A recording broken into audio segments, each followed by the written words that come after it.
In the martial realm, legend spoke of the ultimate ancient treasure, the 9 Secrets book left behind by the ancient Devil King, containing the absolute peak of all power. Created by the strongest being on the continent, this sacred text held supreme knowledge capable of shaking heaven and earth. Whoever mastered its secrets could hold the entire world in the palm of their hand, and now, it had fallen into the hands of the notorious Magic Emperor. Known throughout the realm as Zhuo Yifan, his unrivaled arrogance and terrifying demonic cultivation made him feared by all. But word of the ancient scripture leaked out, drawing countless martial arts experts across the continent to lay siege to his domain. Deep within his palace, a servant rushed frantically down the central hall to deliver dire news. Kneeling in terror before the throne, the servant reported that their outer defenses had been completely breached and all their guards slaughtered. His head disciple, Zhao Cheng, urgently warned him that the formidable 7 emperors were fast approaching. Unfazed by the impending doom, Zhuo Yifan simply smirked and told his disciple to remain calm. Declaring that even the 7 emperors were no match for his strength,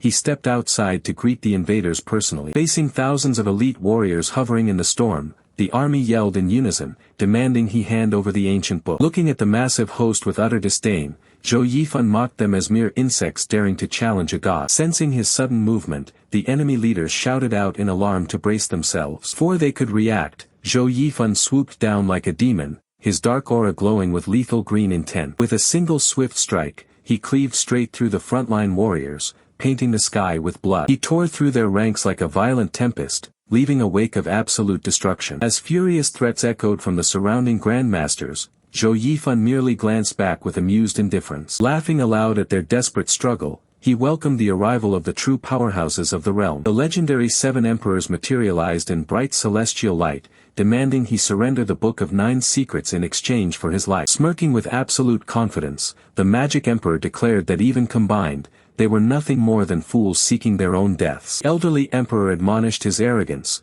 reminding him that he had made an enemy of the entire sacred sanctuary. Suddenly, a radiant figure enveloped in divine golden light descended, calling out Zhuo Yifan's name. Claiming the ancient book as a divine relic belonging solely to the Holy Land, the supreme expert demanded its return. Seeing the Holy Land's strongest leader arrive, Zhao Qing panicked, warning his master of the overwhelming threat. Hearing that he was now the target of the entire Holy Land, Zhuo Yifan's smile only widened into a cold, sinister grin. Zhuo Yifan roars with a sinister grin, declaring that even as a villain, he will utterly destroy every single one of them. But before he can attack, a blood-soaked blade suddenly pierces right through his chest from behind. Standing right behind him, his own disciple Zhao Qing cold-heartedly tells his master to give up and die alongside the Holy Land leaders. Zhuo Yifan glares back in utter fury, recognizing Zhao Qing as the traitor who leaked all information about the Book of 9 Secrets. As the divine leaders of the Holy Land watch from the sky, Zhuo Yifan demands to know why the disciple he raised since childhood betrayed him. Zhao Qing sneers back without remorse, complaining that his master selfishly kept the Book of 9 Secrets to himself and treated him like a thief. Hearing such a petty excuse, Zhuo Yifan's red eye widens with cold disdain as he questions if jealousy was truly his reason for treason. Cruelly twisting the sword deeper into his master's back, Zhao Qing boasts that escape is impossible using the very techniques his master taught him. Coughing up blood, Zhuo Yifan laughs darkly, reminding Zhao Qing that his narrow-mindedness and paranoia were why he could never be trusted. Laughing maniacally, the demonic emperor releases a burst of terrifying inner energy, pushing Zhao Qing back. With eyes blazing with white-hot light, Zhuo Yifan resolves to destroy his own body along with the Book of 9 Secrets so no one can have it. Sensing the catastrophic mana surge, the panicked Holy Land elders scream in horror as they realize he is going to self-destruct. A blinding, earth-shattering explosion tears through the sky, obliterating the mountain peak in a flash of devastating power. As his physical form is destroyed, Zhuo Yifan's glowing soul drifts down through the night sky toward a quiet forest below. Down on a secluded woods path, several lifeless bodies of young servants lie scattered on the ground. Among the fallen, a young boy in a red and white robe lies motionless, having bled out from a fatal ambush. Zhuo Yifan's glowing soul beam plunges straight into the deceased boy's forehead, lighting up a mysterious mark. The boy's eyes instantly snap wide open,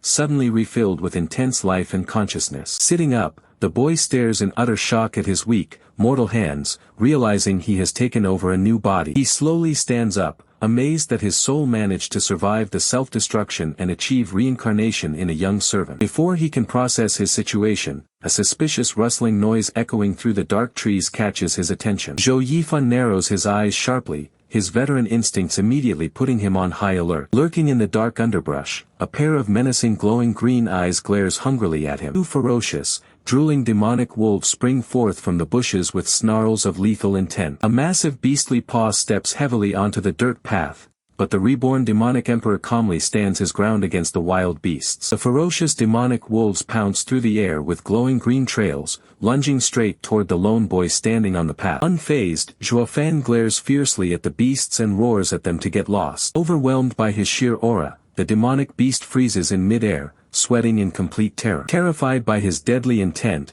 the wolves immediately turn back and flee while birds scatter frantically into the sky. Taking a calm, deliberate step forward, Zhuo Yifan continues walking through the silent woods. Suddenly, an injured man slumped against a tree calls out to him, desperately begging Zhuo Yifan for help. Realizing this man must be an acquaintance of the original body's owner, Zhuo Yifan looks down at him with cold eyes. Sensing the man's cultivation at the second layer, the former demonic emperor sinisterly decides to consume his power to heal himself. Without hesitation, he forcefully grabs the helpless man's face in a vice grip, shocking his victim. Terrified by the suffocating malice, the man screams out that he isn't the real Zhuo Yifan and demands to know who he truly is. Grinning wickedly, Zhuo Yifan reveals his true identity as the legendary magic emperor, Zhuo Yifan. Activating the 9 secrets technique's drain touch, dark magical energy surges into his palm to siphon the man's soul and cultivation. Sitting down in full lotus position, Zhuo Yifan begins refining the stolen power, leaving behind nothing but the victim's withered, skeletal corpse. Flushed with fiery energy,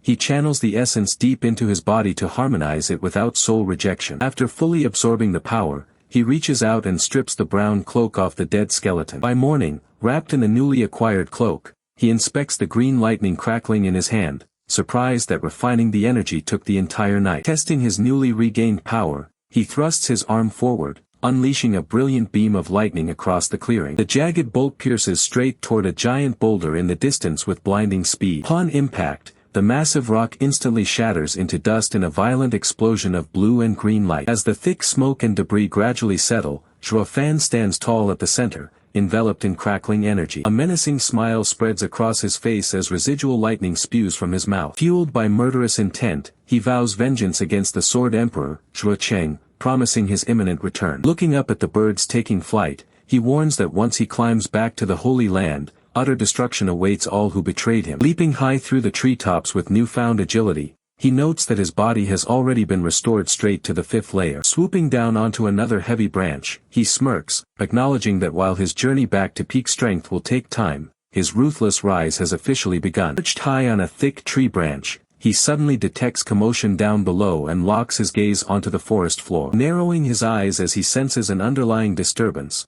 he murmurs to himself that something suspicious is happening nearby. Peering from behind a tree trunk, he spots 2 groups of armed martial artists facing off along a dirt trail through the woods. The Luo family's head guardian, Pang Tongling, brandishes his heavy broadsword as he furiously confronts the traitorous Sun family members. The treacherous steward, Sun Guanjia, taunts Pang Tongling, urging him to accept reality rather than die for a ruined family after years of service. Pang Tongling shouts back in defiance, insisting that the Luo family's hereditary martial arts techniques will never be handed over to traitors. Standing resolutely alongside her little brother, the young lady of the Luo family declares that they will fight to the death before surrendering. The young boy hot-headedly balling his fists and yelling to his sister that he intends to take down the traitors himself. Observing from above, the main character quickly puts the pieces together and realizes the Luo family is being ambushed by colluding bandits. Suddenly clutching his chest as an unexplainable pang strikes his heart, he decides it's none of his concern and prepares to slip away quietly. However, the instant he leaps into the air to flee,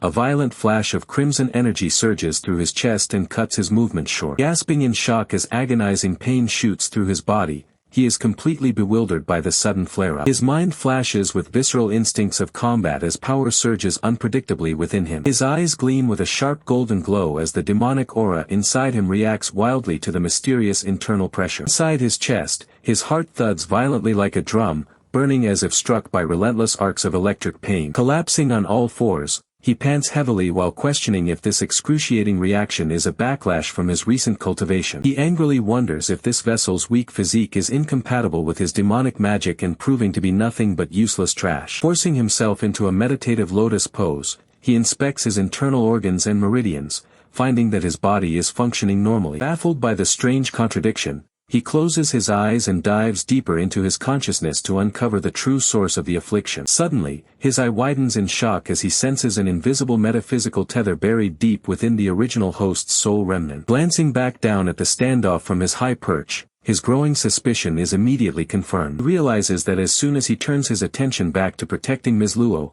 the excruciating pain in his chest completely vanishes. Connecting the dots, he understands that abandoning the Luo family triggers lethal agony, whereas staying to assist them keeps him harmless. Darkly, he recognizes this terrifying phenomenon as a heart demon curse left behind by the body's previous owner. He acknowledges that defying a heart demon curse acts like a fatal poison, leaving him with no choice but to fulfill the previous host's final wish or perish. To understand the source of this curse, Zhuo Yifan decides to merge with the boy's lingering memories and uncover what specific heart demon is binding him. As the memories rush in, he sees how the young servant was taken in by the Luo family after his father sacrificed his life for them. He recalls how the young mistress of the family shielded him from mistreatment, treating him like true family. Eager to return the favor, the boy begged guard commander Pang to train him so he could become a proper guardian for the household. The boy swore to work relentlessly and grow strong, dedicating his entire life to protecting his young mistress and her clan. But those peaceful days ended abruptly when tragedy struck in a wave of fire and blood. Bandits raided the estate, slaughtering the family's masters and demanding their valuable treasures without showing any mercy. The entire clan was devastated in an instant,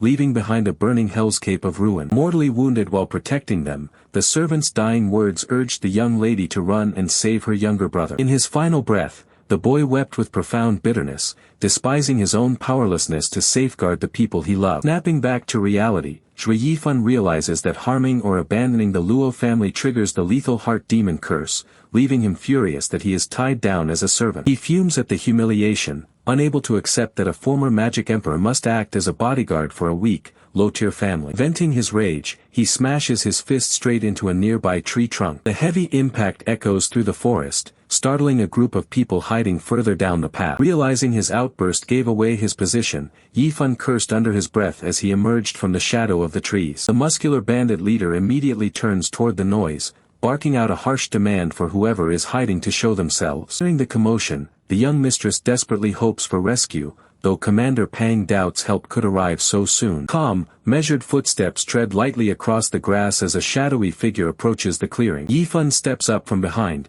nonchalantly asking his mistress why she doesn't just hand over the martial arts manual to the thugs. He reasons that losing her life over a scroll would be a far greater loss to the Luo clan than giving up the technique. Luo Yunchang and her younger brother gasp in utter shock, stunned to see their loyal servant standing right before them. Yifan dryly points out that surviving against all odds should be seen as a miracle rather than something to question. While analyzing that even the weakest bandit is at the 6th layer of chi refinement, the thugs burst into laughter, mocking him as nothing more than a helpless servant. Recognizing that the traitor steward's son possesses formidable chi, Yifan carefully calculates his chances with his currently frail body. He grimly concludes that under these conditions, this encounter will inevitably turn into a perilous battle of life and death. The guards mock the kid for talking nonsense out of fear, believing it is high time he receives a harsh punishment for his arrogance. Standing his ground, Yifan points out that since they are already pushed to the brink, defending passively is pointless, knowing this daring move is his only option. Frantic for his safety, the young mistress screams at Zhuo Yifan to stop talking foolishly and run away immediately. Steward's son chuckles villainously, mocking her soft-hearted nature for attempting to protect a worthless servant amidst total ruin. Keeping her dignity, she directly asks Steward's son if he would spare the boy's life and let him leave. Laughing off her plea, Steward's son orders his hulking minion to slaughter the boy first before wiping out the rest until they submit. Steward's son barks out the execution command, sending his towering fighter rushing into action. Yifan swiftly senses the assassin's strength at the 7th layer of chi gathering, realizing he must overpower him instantly. As the brute brings down a crushing strike, Yifan recognizes that he will only get a single split-second chance to turn the tables. Baring his teeth with sheer bloodlust, the attacker roars that the kid is as good as dead. Instead of panicking, a cold smirk creeps onto Yifan's face as he quietly snorts at the opponent's folly. Pivoting his weight with refined precision, his foot digs into the dirt to launch his swift counterattack. Dodging under the massive swing, Yifan slips past his guard in a flash of blinding movement. The cold steel of a blade unsheathes,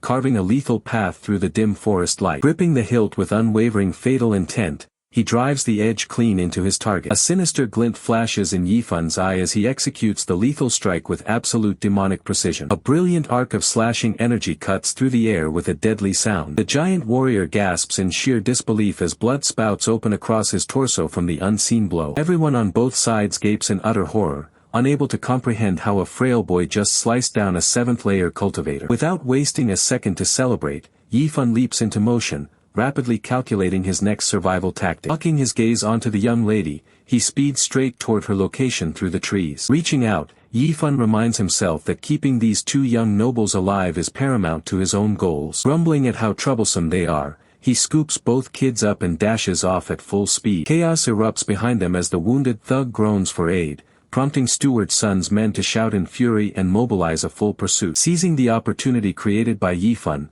the loyal guards draw their weapons to form a wall and hold back the attackers at all costs. Steward Sun's face contorts in raw fury as he curses the brat for ruining his grand plan, swearing he will not let him escape alive. Meanwhile, Zhuo Yifan sprints through the forest carrying both siblings while Steward Sun's enraged vows of brutal vengeance echo behind them. As the sun sets over the distant mountain peaks, desperate cries of protest echo across the countryside. The young lady struggles frantically on Zhuo Yifan's shoulder, shouting that they cannot abandon their loyal guards and must go back. The young master thrashes furiously in his grip as well, berating Zhuo Yifan as a mere slave and demanding he set them free. Ignoring their protests, Zhuo Yifan suddenly skids his boots into the dirt to come to a sharp halt. He unceremoniously tosses the young lady onto the ground, making her cry out in surprise as she tumbles. Hitting the earth, she glares up at him and angrily insists they return before the Luo family guards lose their lives. Zhuo Yifan coldly walks away, telling her to go back if she wants while mocking whether she could actually defeat the bandits herself. Carrying the young master forward,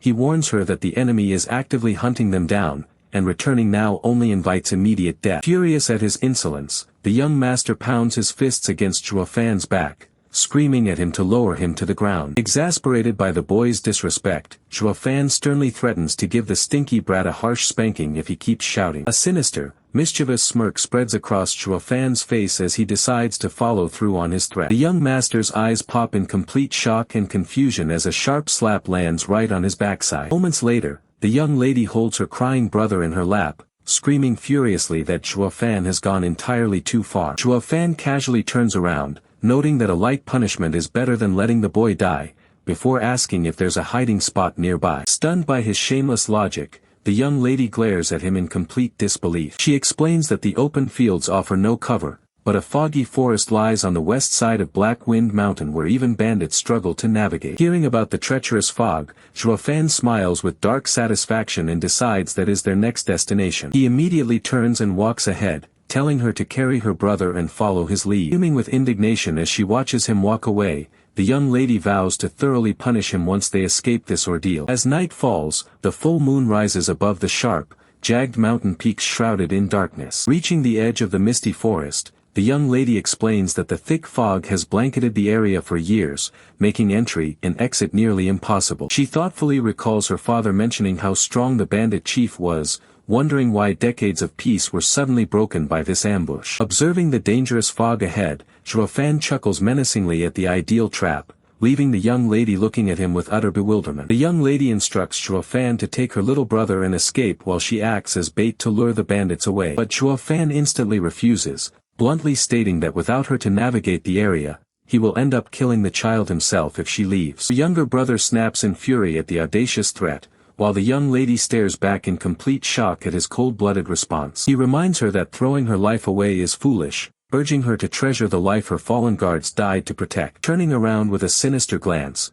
he notes that her life holds far too much value to be sacrificed needlessly. With a wicked grin, he boldly declares that their best move is to wipe out both Sun Guanjia and the incoming bandits right here. Astonished by his outrageous claim, she stares in disbelief as he nonchalantly asks if she agrees with his proposal. The young master hysterically yells that he must be insane, reminding him that Sun Guanjia and 4 powerful martial artists are approaching. Unbothered by the child's outburst, Zhuo Yifan remains composed with a quiet, confident smirk hidden beneath his hair. The young lady urgently points out that even teamed up with Commander Pang they stand no chance, demanding to know what a mere servant thinks he can accomplish. Taking a firm step forward, Zhuo Yifan calmly addresses her doubts with unshakable composure. Looking back with total confidence, he boasts that those weaklings are nowhere near strong enough to pose a threat to someone like him. He gives her a stark ultimatum: either trust his strategy now or surrender directly to their pursuers. Reaching out his open hand, he demands a spirit stone before the enemies catch up,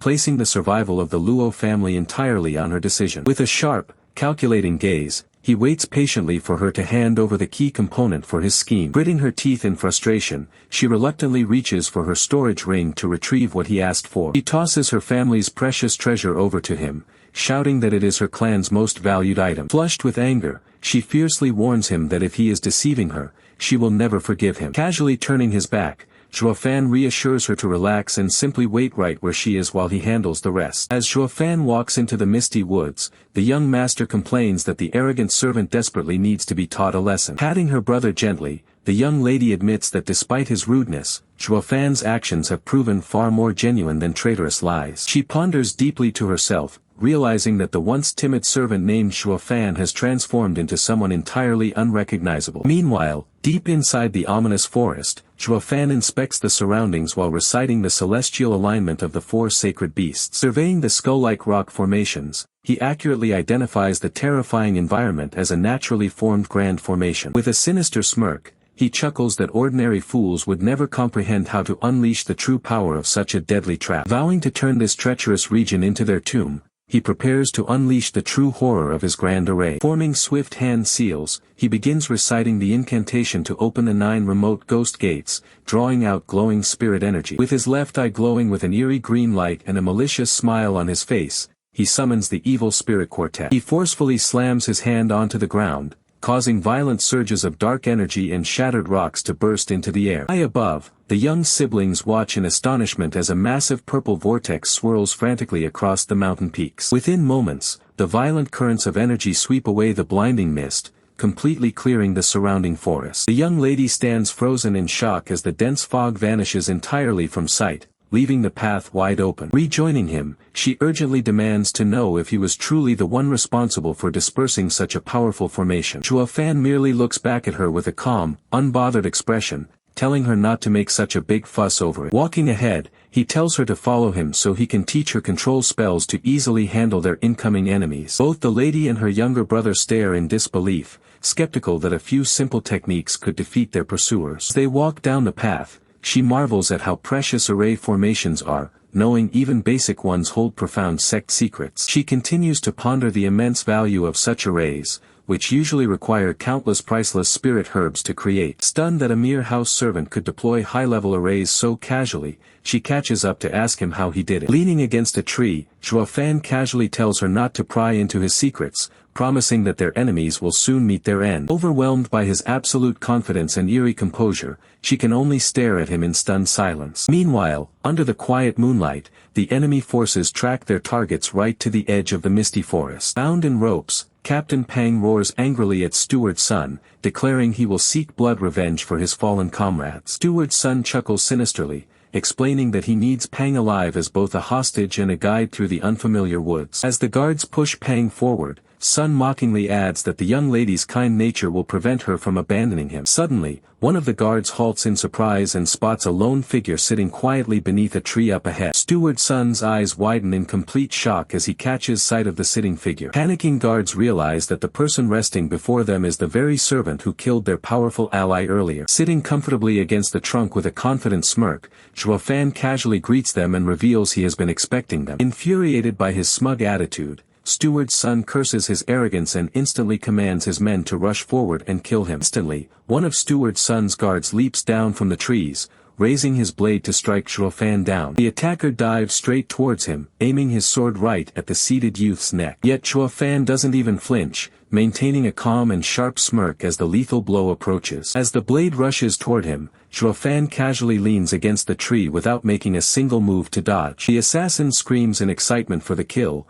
completely unaware that Zhuo Yifan is secretly preparing a trap. Hearing Zhuo Yifan announce that he has already paralyzed and captured the 2 Luo siblings, Steward Sun gasps in shock. Instantly, the guard halts his sword inches from Zhuo Yifan neck as Steward Sun urgently orders him to wait. The blade hovering dangerously close, the guard pauses while Steward Sun presses Zhuo Yifan about his sudden claim. Steward Sun demands confirmation, asking if it is truly true that the siblings have been paralyzed and secured. Looking up with an intriguing smile, Zhuo Fan casually offers to strike a deal with the steward. Intrigued by the unexpected proposal, steward's son asks what kind of deal the young servant has in mind. Zhuo Fan promises to hand over both the Luo family brother and sister directly into steward's son's hands. In exchange, he demands a guarantee for his own rich future and status, leaving the guards shocked by his nerve. Steward's son demands to know why he would betray the Luo family. Zhuo Fan mockingly turns the exact same question back on him. Annoyed by the boy's cheekiness, steward's son clicks his tongue, though he remains eager to hear his reasoning. Zhuo Fan turns around and explains that the fallen Luo family is beyond saving, so he sees no point in going down with them. He cold-heartedly argues that trading their lives to secure his own prosperous future is simply common sense. Revealing a long red thread wound through the forest trees, he explains that only he can navigate the maze to reach the captives. He shows how the red rope was placed as a hidden guide signal to track their location through the thick fog. Steward's son commends the clever tracking system, thoroughly amused by how effortless it will be to retrieve them. Accepting the terms, steward's son agrees to the deal while sternly warning Zhuo Fan not to play any tricks. Zhuo Fan maintains his cunning smirk, deceitfully assuring the steward of his complete sincerity. Steward's son gazes at him sternly, making it abundantly clear that he doesn't trust a single word from the boy. Zhuo Fan gives him a sharp, calculating glare, completely unfazed by the elder's suspicion. Despite their deep mutual distrust, both men burst into loud laughter together, sealing their deceptive alliance. Their false pact forged, elder son eagerly demands that Zhuo Fan lead the way forward into the dense forest. As they trek through the eerie woods, the captured guards hurl furious curses, accusing both Zhuo Fan and Sun Guanjia of utter betrayal. Commander Pang and his men shout that even in death, they will curse the scheming butler forever. Suddenly, Zhuo Fan comes to an abrupt halt, his boots stepping firmly onto the grassy ground. Elder son turns around in suspicion, demanding to know why the young servant has stopped. Scanning the foggy clearing, the elder eagerly asks if they have reached the secret location, while Zhuo Fan keeps silent. A dark, villainous smirk spreads across Zhuo Fan's face as he quietly addresses Sun Guanjia. Turning around with glowing red eyes, Zhuo Fan coldly announces that he has brought them straight onto Huangquan Road, the path to the underworld. He chillingly declares that this very spot in the forest will become Sun Guanjia's grave. Livid with rage, Sun Guanjia lunges forward with clawed hands, screaming for the insolent boy to die. To his utter shock, his lethally aimed strike shatters nothing but floating wooden logs as Zhuo Fan instantly vanishes. Panicking, the elder orders a quick retreat, but a horrified guard shouts that their guide rope back has already been cut. To make matters worse, another guard cries out that Commander Pang has also vanished, leaving Sun Guanjia gritting his teeth in fury. Overwhelmed with anger, Sun Guanjia violently slams his fist against the earth, cursing his own gullibility. Pulled over in frustration, he roars at the mist, refusing to believe a simple servant could trap him here. Bursting with murderous aura, the elder vows to break free and personally tear Zhuo Fan apart. Zhuo Fan's sinister laughter echoes ominously through the darkening trees, mocking the elder that he will never escape. A dense, blood-red fog begins to envelop the area, leaving the surviving men trembling in sheer panic. Attempting to regain control, Sun Guanjia frantically warns his remaining guard to stay alert and guard his back. Hearing a sudden, terrifying silence behind him, Sun Guanjia snaps his head back in horror. To his complete horror, all his men have disappeared into the crimson mist without making a single sound. Sweat pouring down his face, the terrifying truth finally dawns on him. He has walked right into a lethal array formation. Meanwhile, from a high perspective above the woods, the glowing magic array holds the isolated victims inside its trap. Standing safely outside the array's boundaries, young Mistress Luo Yunchang watches the execution of Zhuo Fan's master plan. She confirms to Zhuo Fan that the enemies are being systematically neutralized,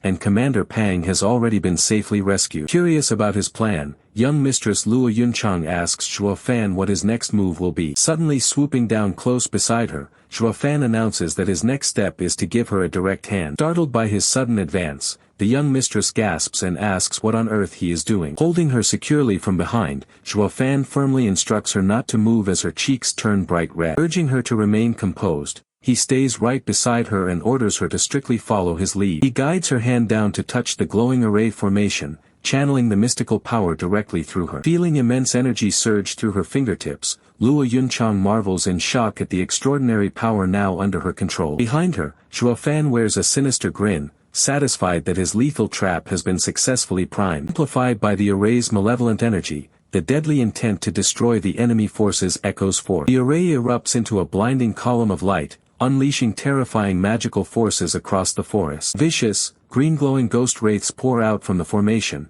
swooping down upon the helpless enemies like a ravenous swarm. Panic sweeps through the enemy ranks as the terrifying spirits easily tear through their defense, piercing straight through a soldier. The silver-haired enemy commander watches in sheer horror, sweat dripping down his pale face as his men are slaughtered. Desperate to escape the horrific onslaught, the commander flees in terror while letting out a blood-curdling scream. But there is no escape, as green spectral energy violently bursts through his throat and eyes, killing him instantly. Seeing his comrade fall, the surviving enemy leader curses in rage as a green ghost swoops directly toward him. In a frantic bid for survival, he slashes wildly with his sharp claws to ward off the incoming spirit. The spectral force instantly overpowers his defense, inflicting excruciating pain as it tears into his body. Unable to withstand the devastating spiritual assault, he collapses face-first into the dirt. With blood streaming from his eyes, the dying leader demands to know who the monster named Zhuo Yifan really is. Standing silently among the dark trees, Zhuo Yifan's shadowy silhouette looms over the bloody battlefield. Glaring down with crimson demonic eyes,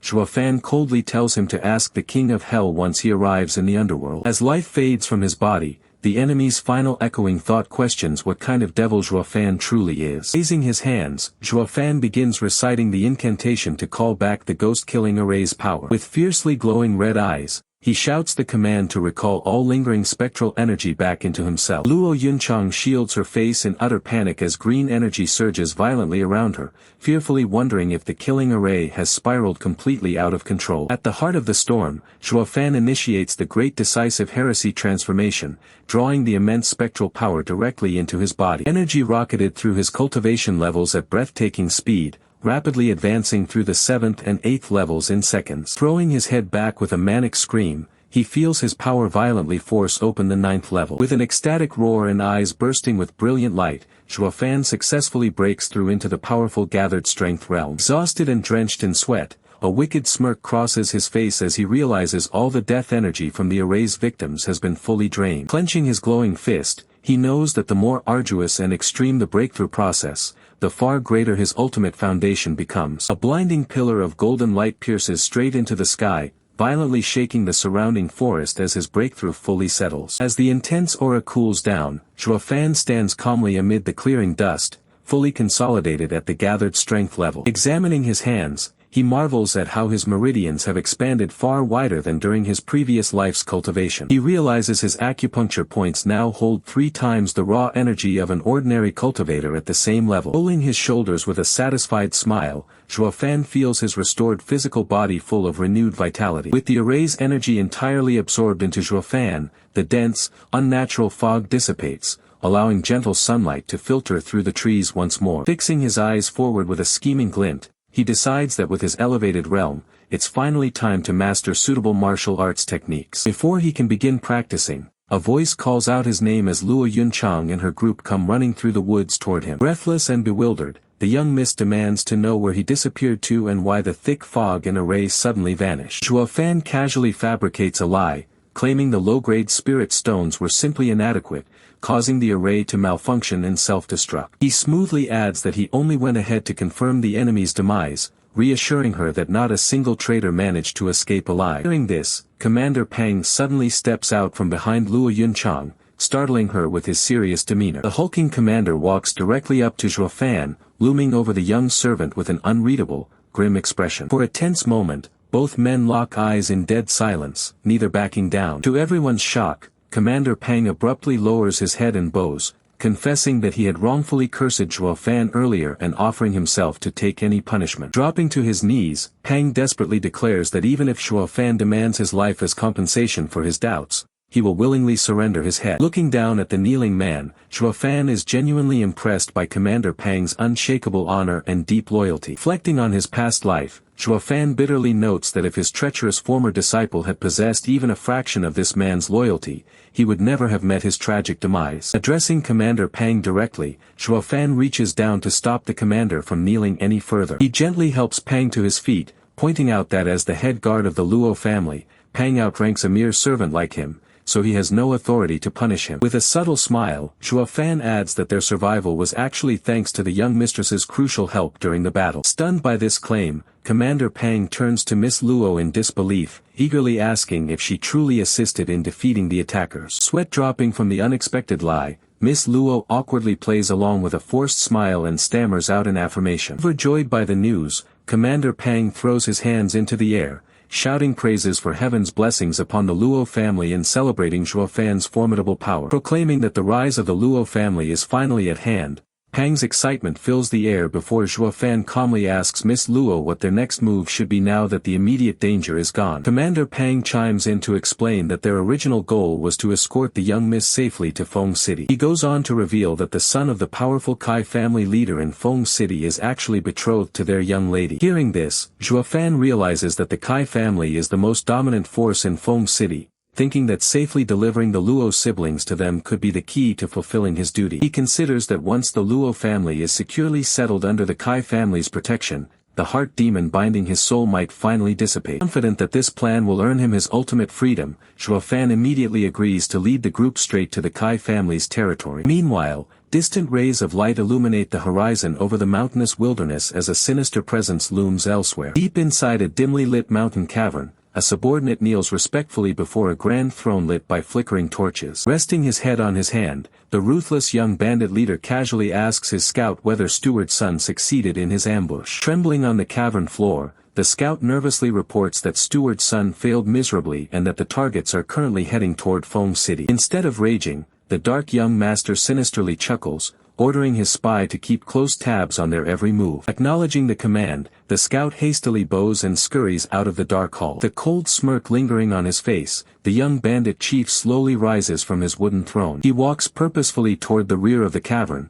pulling aside a heavy curtain hanging against the stone wall. Stepping into a secluded chamber, he calls out to his bedridden master lying helplessly on a stone slab beside a flickering flame. Checking the old man's weak pulse, he mockingly informs him that his old friend has already been sent to the afterlife to wait for him. Grinning wickedly as his dying master snaps his bloodshot eye open in terror, the young villain promises to reunite him with his brothers as soon as he extracts the secret returning dragon palm technique. Cackling maniacally, his evil laughter echoes throughout the pitch-black shadows of the cavern lair. 5 days pass, and the morning sun shines brightly over the sprawling and prosperous rooftops of Feng City. The young lady excitedly points out the view of Feng City to young Yunhai, while their companions gaze out over the bustling city. Curious about his impression, the big guy turns to Zhuo Fan and asks how he finds Feng City, noting he has never been here before. Looking completely unimpressed, Zhuo Fan coldly remarks that the sprawling city looks no different to him than a tiny village. Wanting to get straight to business, Zhuo Fan asks if they are heading directly to the Kai family residence now. The young lady explains that she and Yunhai must meet the Kai family first to handle formalities before coming back to pick them up. Hearing about all these unnecessary procedures, Zhuo Fan clicks his tongue in annoyance at how troublesome it all is. Big Guy agrees that barging in directly would be impolite, suggesting they rest at a nearby inn in the meantime. Deciding not to sit around waiting, Zhuo Fan tells them to go ahead while he takes off to tour the city on his own. Before he can step away, young Yunhai furiously points at him, barking that he only gets to stand in this city because of his sister. Bragging arrogantly, the brat warns Zhuo Fan that once his future brother-in-law arrives, he better show proper respect or face a lesson. Refusing to tolerate the child's threats, Zhuo Fan casually rears back his leg and kicks the brat right in the rear. Sending the screaming kid tumbling through the air, Zhuo Fan bluntly tells him that he won't be waiting around for anyone to teach him a lesson. As the young lady cradles her crying brother, the big guy gapes in shock and asks Zhuo Fan why he's acting like a child himself. Unfazed by their reactions, Zhuo Fan shifts the blame back onto the kid, telling her to speak to him once she calms down. Walking away without a second thought, Zhuo Fan adds that if she finds his behavior intolerable, she can simply dismiss him. Left completely speechless by his utter brazenness, the young lady can only gasp as he turns his back on them. Hurrying after him, the big guy nervously asks how he dared kick his own young master, only for Zhuo Fan to harshly tell him to shut up. As they stroll through the marketplace, Zhuo Fan pauses when he overhears a commotion nearby accusing a merchant of selling fake jade. Furious at the accusation, the angry vendor screams back that his item is the purest jade that took immense effort to obtain. Pointing an angry finger, the vendor condescendingly tells the young woman calling him out that she clearly knows nothing about precious stones. Maintaining her calm composure, the elegant lady in green softly admits that she isn't particularly knowledgeable about gemology, but reassures him that having seen genuine jade before, she knows beyond a shadow of a doubt that his piece is a fake. Laughing hysterically, the vendor tries to turn the surrounding crowd against her, mocking her for claiming she can judge jade after seeing the real thing just once. Unshaken by his attempt to humiliate her, the beautiful lady serenely confirms that she indeed possesses that exact eye for quality. Losing his temper completely, the enraged merchant yells at her to get lost and stop interfering with his business. Bold statement suddenly echoes through the market, declaring that the merchant's jade is completely fake. The merchant gasps in disbelief, looking bewildered as the lady stands nearby with an unbothered expression. Stepping forward with a confident smirk, the young man boldly claims he knows a foolproof method to expose the counterfeit jade. Approaching the stall with his bodyguard behind him, he firmly backs up the lady's claim that the merchant's goods are fraudulent. With full confidence, he gestures toward the stall and offers to demonstrate proof right then and there. Outraged by the accusation, the merchant screams at the top of his lungs, demanding to know who this kid is and how he dares accuse him. Pointed a trembling finger at the youth, the vendor angrily insists that all his merchandise is authentic and accuses the boy of spouting nonsense. Unfazed by the outburst, the young man smirked and challenged the vendor to test the stone directly on the spot. A curious crowd quickly gathers around a small table set up in the square to witness the test take place. Showing a bowl filled with a sulfur and sediment mixture, he explains that soaking the jade inside will instantly reveal its true nature. Convinced his stone will pass, the angry merchant snaps back and prepares to submerge his precious jade into the bowl. With a swift flick of his wrist, the merchant drops the green jade directly into the solution. The moment the gem hits the liquid, a strange reaction begins as violent bubbles and glowing streaks erupt around it. As the green facade completely dissolves into a vibrant red aura, the merchant gasps in horror at the undeniable sight. The water in the bowl turns into a boiling red concoction, proving beyond doubt that the stone was artificially disguised. Retrieving the exposed purple stone from the bowl, the young man coolly explains that the fake coating dissolved immediately upon contact with the solution. Holding up the cheap stone for everyone to see, he smugly reminds the merchant that the young lady's assessment was spot on all along. The vendor clutches his chest in panic, knowing the cheap imitation stone is barely worth 3 spiritual stones. Suddenly, a stone comes flying out of nowhere and strikes the scammer right on the back of his head. Rubbing his bruised head in fury, he turns around and screams at the crowd to find out who dared hit him. Infuriated mob of scammed customers shouts in rage, brandishing their fists and demanding full refunds for all the fake goods he sold them. As the enraged townspeople chase him away, the fleeing scammer yells back a desperate curse at the smiling youth. Impressed by his clever trick, the elegant lady praises the young man, admitting she only knew the stone was fake but couldn't prove it. He modestly explains that experience helped him, before casually asking if she still wished to purchase the stone now that its true low price was revealed. With a graceful smile, she declines and walks away, satisfied that the truth about the vendor's fraud was finally brought to light. As the mysterious woman takes her leave, the young man watches her figure recede into the distance, pondering her unusual nature. He inwardly reflects on how sharp and discerning her eyes were, thankful that his vast experience allowed him to navigate the interaction safely. Turning to Lao Pang, he instructs his companion to head back to the inn alone while demanding to borrow 10 spiritual stones to settle an urgent matter. Tears streaming down his face, Lao Pang reluctantly surrenders his pouch of stones, watching helplessly as the boy walks off tossing the coins in his hand. Stepping into a secluded, quiet courtyard alley, the young man calmly strolls forward, fully aware that he is being watched. Hiding behind a massive tree trunk, the scamming vendor peeks out, waiting for his target to walk deeper into the secluded area. Before the vendor can pull off an ambush, the boy spots him hiding and casually calls out, claiming he had been searching for him all along. Infuriated by the boy's audacity, the scoundrel snarls in rage, questioning how he dares look for him without showing a single shred of fear. Unfazed by the hostile reception, the young man smirks and offers a business deal, proposing to buy the fake jade piece for 10 spiritual stones. Vendor's eyes widen in sheer shock upon hearing such a ridiculously generous offer for a completely fake item. Holding up the glowing fake jade, the merchant suspiciously questions why anyone would willingly pay 10 spiritual stones for something exposed as worthless. Reminding him that even the lady appraised it at merely 3 stones, the vendor listens as the boy casually explains that even counterfeit items carry value in the right hands. Shrugging with a carefree grin, the young man claims he can easily resell the fake gem elsewhere for an even higher price. The vendor strokes his chin thoughtfully,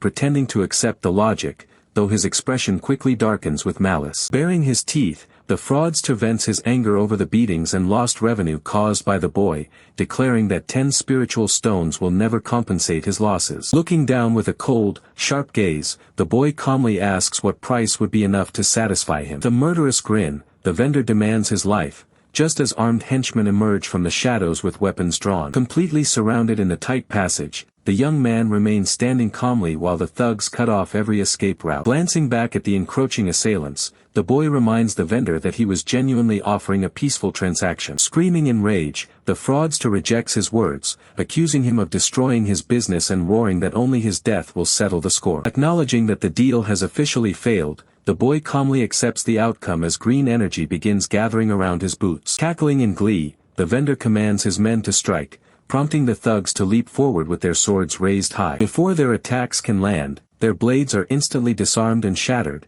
leaving the thugs paralyzed with fear and the vendor gasping in horror. Instantly closing the distance, the boy reaches out toward the vendor's throat, coldly informing him that weaklings like them aren't qualified to take his life. With a sharp, merciless smirk, he unleashes a blast of force that obliterates the attackers behind him, leaving them screaming on the ground as he strides away. Leaving the fallen attackers incapacitated on the ground behind him, he calmly walks away without looking back. Soon after, he arrives back at his lodging, eager to inspect the mystery item he just acquired. Before stepping inside, he instructs Lao Pang to strictly guard the door and keep everyone out, to which Lao Pang readily agrees. With a firm push, he shuts the sliding door tightly, isolating himself from any outside interference. He stands silently over the wooden table, staring down at the mysterious purple stone resting before him. Hovering his hand over the stone, dark ethereal smoke begins to rise from its surface as he channels his energy. As his power strips away the dark outer shell, the stone shatters to reveal the true prize concealed within. A brilliant flash of light erupts from the stone,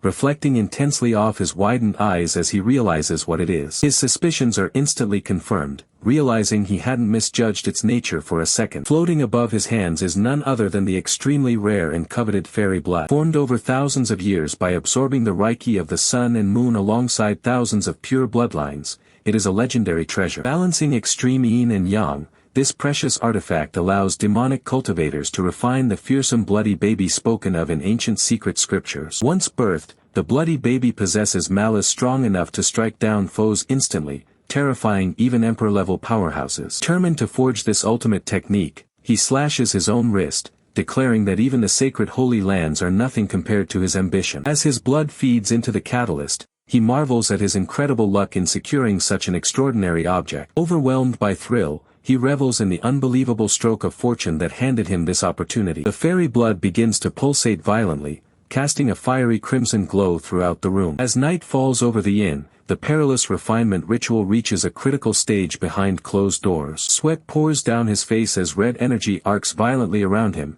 yet a fierce grin breaks across his face. Refining the bloody baby requires a continuous sacrifice of his own fresh blood, placing an unbearable strain on his body. Forcibly aligns his own soul with the spirit of the fairy blood, pushing through intense strain to sync with its rhythmic pulse. The massive blood loss quickly takes its toll, causing severe dizziness to wash over his consciousness. Recognizing that this might be his only opportunity to refine the bloody baby, he refuses to let his weakness stop him. His bloodshot eye glares with unyielding madness, knowing that once started, there is no turning back. Pushing past his physical limits, he coughs up a mouthful of blood, determined to complete the ritual no matter the cost. Realizing the immense toll of the ritual, he recognizes that pushing any further could cost him his very life. Staring at the floating artifact in his glowing hand, he hesitates, wondering if he must truly abandon everything he worked for. He questions the worth of the legendary fairy blood if his own soul is completely destroyed in the process. A flashback triggers, reminding him of when the powerful figures cornered him, demanding that the magic emperor, Zhuo Yifan, surrender the 9 secrets book. He remembers the 7 emperors claiming that the sacred text belonged to the Holy Land as an ancient relic. He sneers at their hypocrisy, knowing they are nothing but greedy villains chasing power, but the deepest betrayal came from someone else. His own disciple stands before him, pleading for forgiveness as she betrays her master to his enemies. Consumed by rage at her ultimate betrayal, he realizes that everyone around him wants nothing more than his demise. But despite their schemes, a fierce spark of defiance ignites within him, he is still alive, and he refuses to go down easily. Casting aside all caution and any notions of holiness, he decides to unleash his most forbidden techniques. Reclaiming his true identity, he proudly declares himself as the legendary Magic Emperor and Demon Emperor. Driven by a desire to reclaim what was stolen from him, he commands the destructive forces to tear everything apart. Suddenly, back in the present, the mysterious artifact begins to shine with an intense, blinding light. Relief washes over him as he gazes at the red tendrils, realizing that his desperate attempt has finally succeeded. With a drop of blood still on his lip,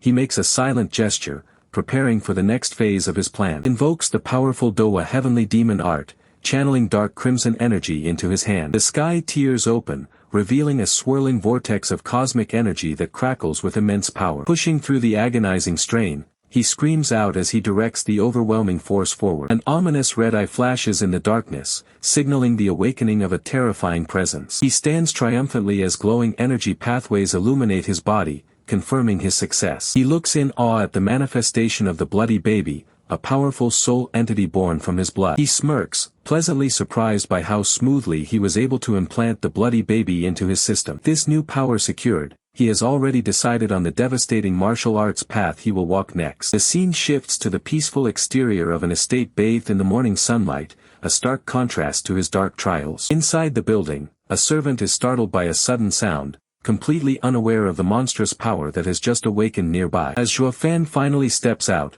a weary Lao Pang rubs his eyes and asks if his training is complete, mentioning that someone from the Kai family has arrived to summon them. Zhuo Yifan looks closely at him, surprised and questioning if the guard had truly stood watch outside his door for 10 whole days. With a tired but loyal grin, Lao Pang confirms it, explaining that he simply wanted to ensure absolutely no one would disturb his concentration. Deeply touched by this unexpected devotion, Zhuo Yifan offers a genuine smile and warmly thanks Lao Pang for his hard work. Lao Pang asks if he faced any difficulties during his seclusion, then urges them to move quickly so they do not keep the young lady and young master waiting. As they walk, Zhuo Yifan finds it curious and asks why Lao Pang hasn't even questioned what he was doing locked away for so long. Lao Pang looks back with a respectful smile, stating that whatever Zhuo Yifan does in private is entirely his own business. The loyal guard adds that he doesn't need to pry because he knows Zhuo Yifan will tell him when the time is right, before urging him to hurry. Stunned by this pure, unquestioning loyalty, Zhuo Yifan realizes that he has never experienced such unconditional trust in his entire past life. Arriving at the grand estate, they look up at the massive gates, acknowledging that it truly looks like the home of the city's most powerful family. Suddenly, their path is aggressively blocked as a guard thrusts a metal staff in front of them,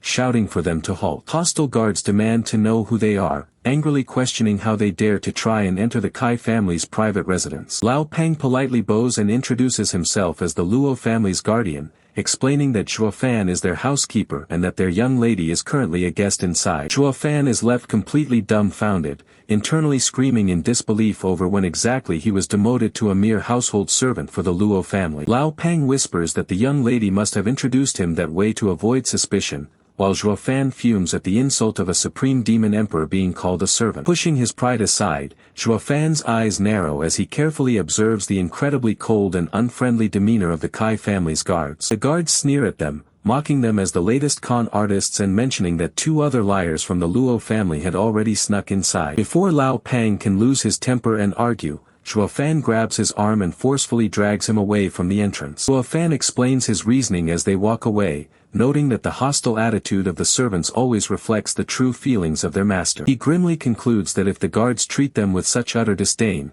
the Kai family can no longer be trusted to protect them. Their worst fears are realized when they are led to a miserable, decaying straw shack, leaving Lao Pang utterly shocked by the cruel living conditions. Lao Pang clenches his fist in pure rage, trembling as he yells about how the Kai family failed to show even the most basic level of hospitality to their guests. Zhuo Yifan eyes turn dangerously cold as he points out that this isn't just bad hospitality, the Kai family is treating their young master and lady like subhumans. Stepping inside the dark, crumbling room, they find the young master sitting alone on a dusty wooden bed, looking completely abandoned and miserable. Lao Pang calls out in concern, causing the young master to look up in sheer relief and surprise at the sight of his loyal protector standing in the doorway. Overwhelmed with emotion, Lao Pang tightly embraces the young master, tearfully apologizing for arriving so late to rescue him. The protagonist immediately gets to the point, asking the young boy about the whereabouts of his sister. Clinging to Lao Pang, the young master explains that his sister went to see her fiancé because the head of the Kai family demanded she return and cancel their marriage contract. Hearing this, the protagonist grits his teeth in pure anger,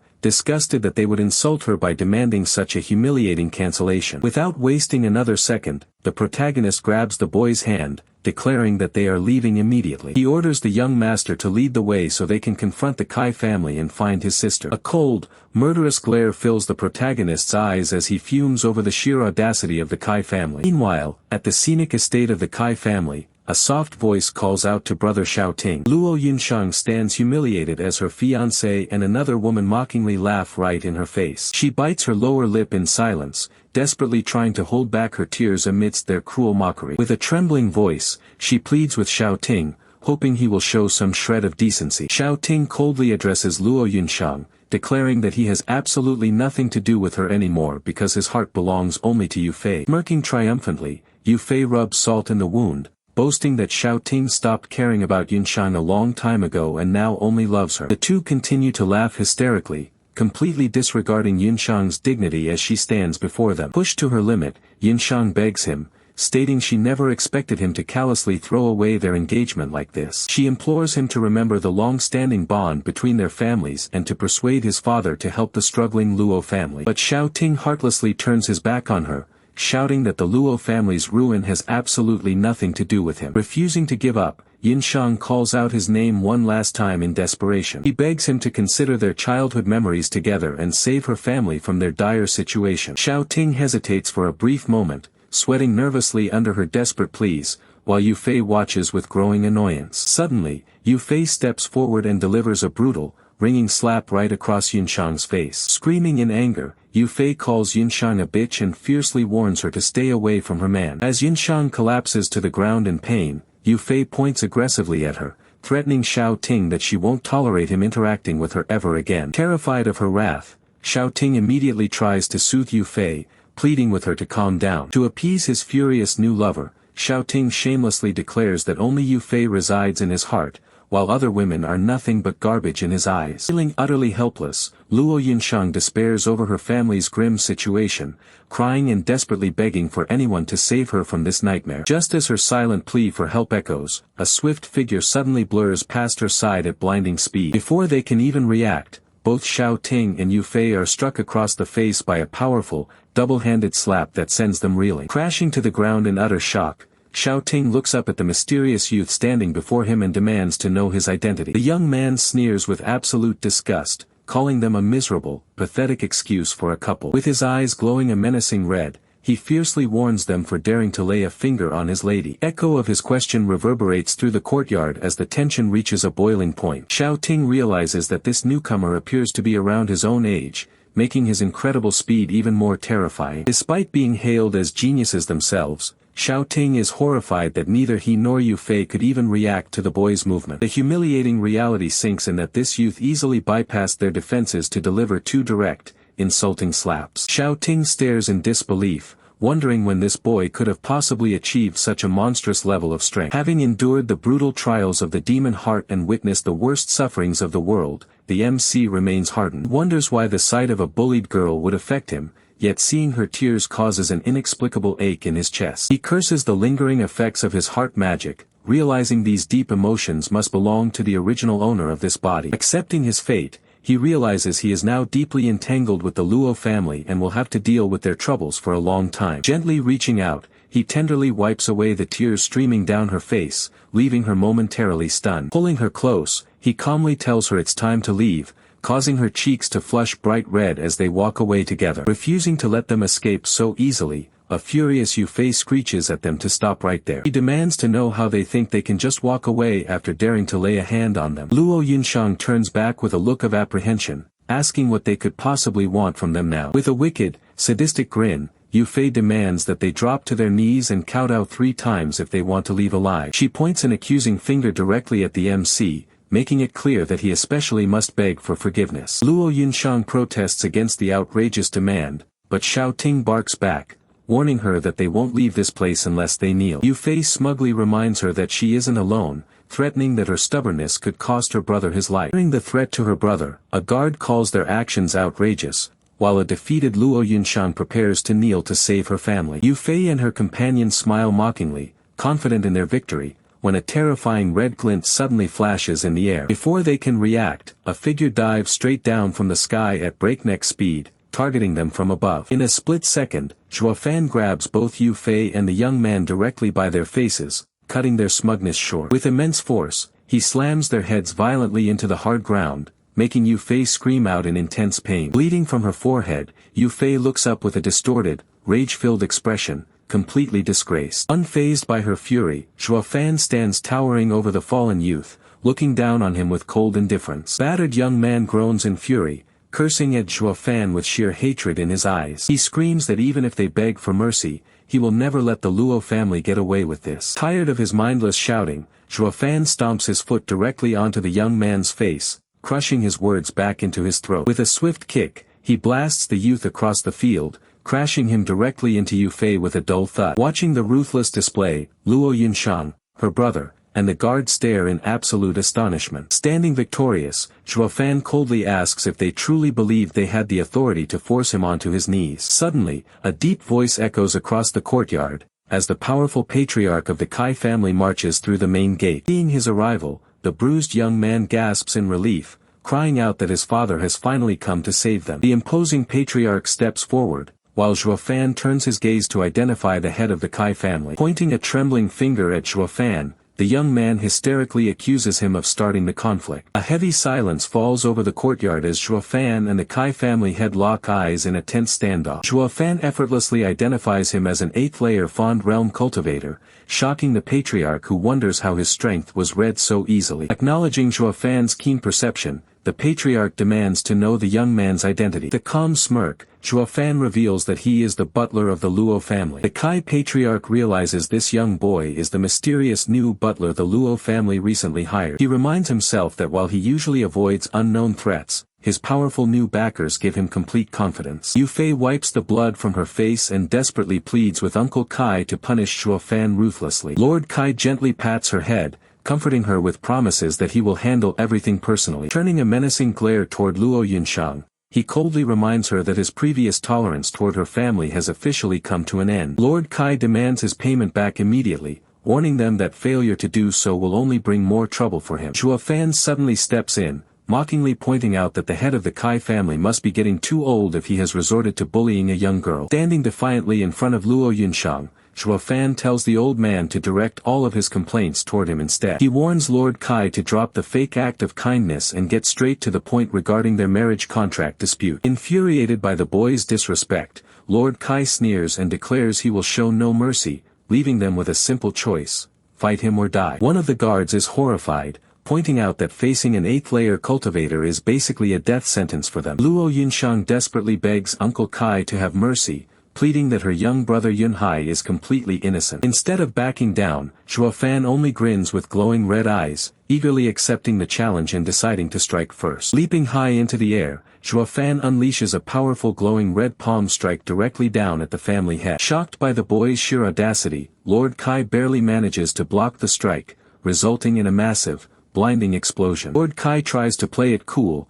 claiming it was difficult to gather his chi in time and telling Zhuo Fan he was lucky to survive his counterattack. With a smug and confident grin, Zhuo Fan coldly responds that he has never believed in luck. As Zhuo Fan declares that he only believes in absolute strength, Lord Kai is horrified to find fresh blood pooling in his own palm. Zhuo Fan then tells him to take a look at his son, who is suddenly coughing up blood in agony. Panicking at the sight of his injured child, the family head demands to know what kind of underhanded trick Zhuo Fan just pulled. Zhuo Fan calmly explains that he simply wanted to demonstrate that he can take his son's life at any given moment. The young master spits out another massive splatter of blood, leaving Lord Kai completely paralyzed with fear. Terrified of losing his son, Lord Kai immediately holds up his hands in surrender, begging Zhuo Fan to stop. Satisfied with the absolute fear he has instilled, Zhuo Fan smirks and signals his group that it is time to leave. Before walking away, he delivers one final chilling warning, promising to completely wipe them out if they ever ignore his words again. A mocking laugh echoes through the courtyard as the group walks away,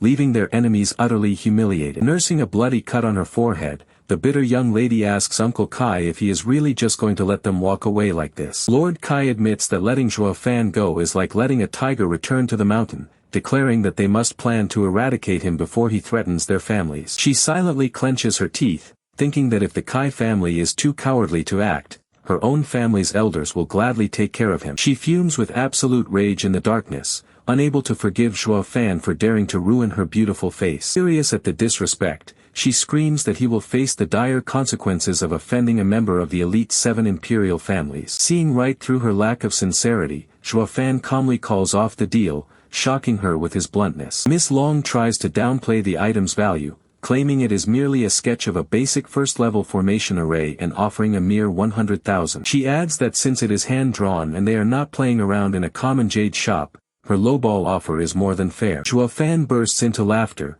telling her straight to her face to stop lying to him. When he demands his formation sketch back immediately, a panicked Miss Long quickly triples her offer to 300,000. Zhuo Yifan remains unimpressed, pointing out her continued lack of sincerity, which leaves her cursing under her breath. Internally, she admits that while it is a first-level array, it contains complex symbols she has never seen before, making it a must-have at any cost. She curses this cunning, devil boy, who refuses to let the matter drop as he relentlessly demands his sketch back. Turning her attention to the young Miss Luo, Miss Long insists that 300,000 is the absolute maximum value of the formation. She pressures the girl, claiming that within the entire Tianyu Empire, only their pavilion can afford to make such a generous offer. Seeing an opportunity, Miss Long sweet-talks Miss Luo, promising her VIP status and that the doors of Qianlong Pavilion will always be open to her. Dumbfounded by the offer of VIP status, Miss Luo wonders if this means they are finally securing the powerful backing they desperately need. Excited by the prospect of such elite support,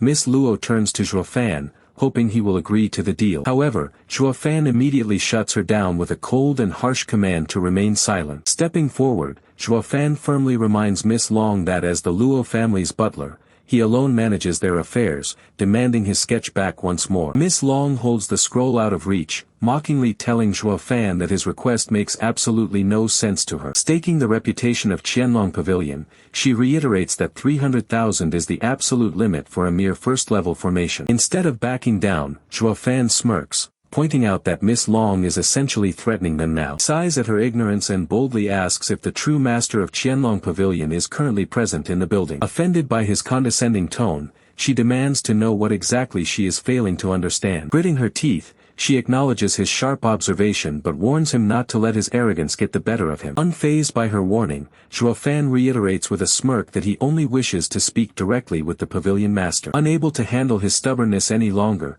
she angrily tells him to wait there before storming off to fetch her superior. Once they are alone, a deeply concerned Miss Luo asks Zhuo Yifan if they have just made a terrible mistake by offending the powerful Qianlong Pavilion. Heavy, deliberate footsteps echo through the room, signaling the arrival of someone of immense importance. Doors swing open to reveal a scarred, white-haired elder of intimidating stature, identified as the legendary Shen Yen Longjio. A nearby guard quickly whispers to Zhuo Yifan that this formidable newcomer is none other than the master of the local Qianlong Pavilion. Master Longjio steps forward, his single sharp eye scanning the room with a gaze that demands absolute respect. Looking at the elder, Zhuo Yifan immediately realizes his power is on a completely different level, far exceeding even the Kai family head. Master Zhuo politely acknowledges the young mistress of the Luo family, prompting a respectful bow from Miss Luo. Turning his attention to the young man beside her, the elder questions if Zhuo Yifan is indeed the new butler of the Luo family. Taking his seat, Master Zhuo dismisses the concern,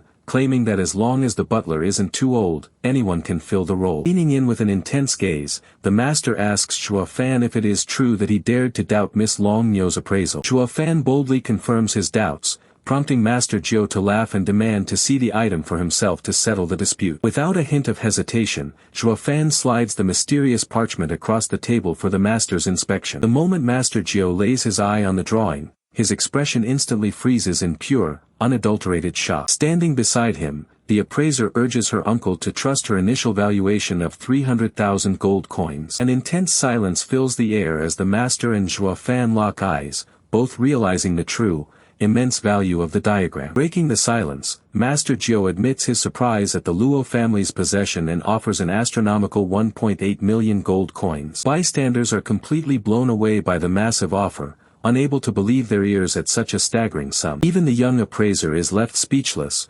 shocked that her uncle would multiply her initial valuation by 6 times. Despite the fortune being offered, Zhuo Yifan's expression remains cold as he bluntly declares that the price is still too low. The onlookers gasp in absolute disbelief, horrified that anyone would dare reject such a generous offer from the pavilion master. Maintaining his calm, Master Zhuo explains that while he understands the item's worth, 1.8 million is the absolute limit he can offer. Fearing they might lose the deal of a lifetime, a panicked Miss Luo quickly tries to accept the offer of 1.8 million on their behalf. However, Zhuo Yifan firmly slams his hand over the parchment, declaring that if they cannot pay more, the deal is officially off. As Miss Luo cries out his name in terror, Master Zhuo's face contorts with rage at the young butler's blatant disrespect. Unleashing a terrifying wave of pressure, the furious elder slams his hand down to deliver a stern warning to the arrogant youth. The sheer force of Master Zhuo's aura sends shockwaves through the room, leaving the bystanders trembling in absolute fear. Instead of cowering under the immense pressure,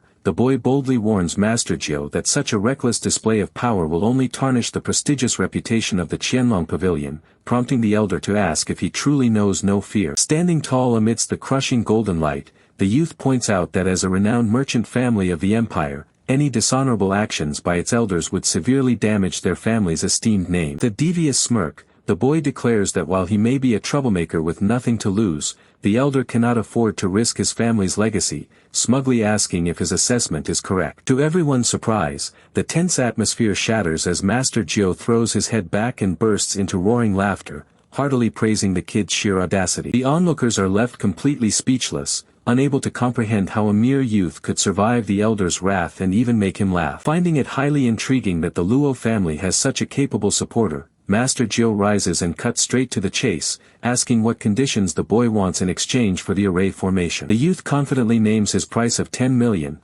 proposing that the pavilion pay 1 million today and owe the rest as a strategic debt to keep them connected. Without hesitation, the boy extends the scroll containing the formation, passing it directly into the elder's waiting hand. Accepting the terms, Master Zhuo agrees that until their massive debt is fully settled, the Qianlong Pavilion will provide the Luo family with all the protection and support they need. Turning to leave, the elder commands his assistant, Xiao Nui, to immediately disburse the initial payment of 1 million to the youth. As the deal is finalized, the boy casts a sharp, calculating glance over his shoulder, satisfied that his plan is unfolding perfectly. Once they are alone, Xiao Nui approaches her uncle with a look of deep concern, eager to understand his reasoning behind such a massive deal. She questions how a simple first-level array could possibly be worth 10 million, admitting that she has never witnessed such a strange formation before. Master Zhuo urges her to examine the sketches closely, revealing his suspicion that this unique formation might be the only one of its kind in the entire Tianyu Empire. Upon closer inspection, Xiao Nui gasps in shock as she realizes that they are actually holding a legendary ancient array formation sketch. The elder explains that while the methods of creating ancient formations have long been lost to time, this invaluable treasure easily surpasses the value of 10 million, leaving Xiao Nui utterly stunned. Staring down at the ancient designs, Master Zhuo falls into deep thought, recognizing the immense strategic leverage this young man has just handed them. To safeguard their new asset, Master Zhuo instructs her to have Ajay recruit several powerful experts to protect the Luo family, knowing they recently offended the formidable Sun clan. Still somewhat hesitant, Xiao Nui questions why they must go to such great lengths to shield this troubled family from their enemies. Closing his eyes, the elder asks her if she has truly failed to grasp the clever intentions behind the young man's calculated move. He explains that providing this crucial protection is precisely how the pavilion will begin paying off the massive debt they now owe to the youth. Walking away under the open sky, a satisfied smirk plays on the boy's lips, knowing he has successfully bound a powerful ally to his cause. Back in his quarters, the youth sits in deep meditation, focusing his energy as a sinister dark red aura swirls intensely around his body. His cultivation is suddenly interrupted by the sound of rushing footsteps outside, causing him to instantly open his eyes in alert suspicion. The doors slide open as the panicked guard bursts in to deliver the worst possible news. The hostile Sun family has already arrived and completely surrounded their location. Instead of panicking, Zhuo Yifan smirks, remarking that the people he has been waiting for have finally arrived, leaving the guard completely bewildered by his composure. Calmly walking past the startled guard, Zhuo Fan confirms he was expecting this all along and instructs him to call the young miss and young master. Observing Zhuo Fan's unwavering confidence, the guard can only marvel at how his immense talent gives him such fearless audacity. Meanwhile outside, the hostile Sun family crowd gathers before the residence, shouting aggressively for the Luo family to show themselves. Lady Sun stands at the forefront alongside her cousin, smugly reminding everyone of how arrogant the Luo family acted yesterday. Before she can speak further, her eyes widen in surprise as the heavy main doors of the Luo estate slowly swing open. Zhuo Fan steps out accompanied by Luo Yunshang and the others, calmly asking Lady Sun what urgent matter prompted her to bring a whole mob to their residence. Lady Sun glares at them intently, her voice dripping with malice as she asks if he truly wants to know the reason. Vowing never to forget the humiliation she suffered at the Kai family residence,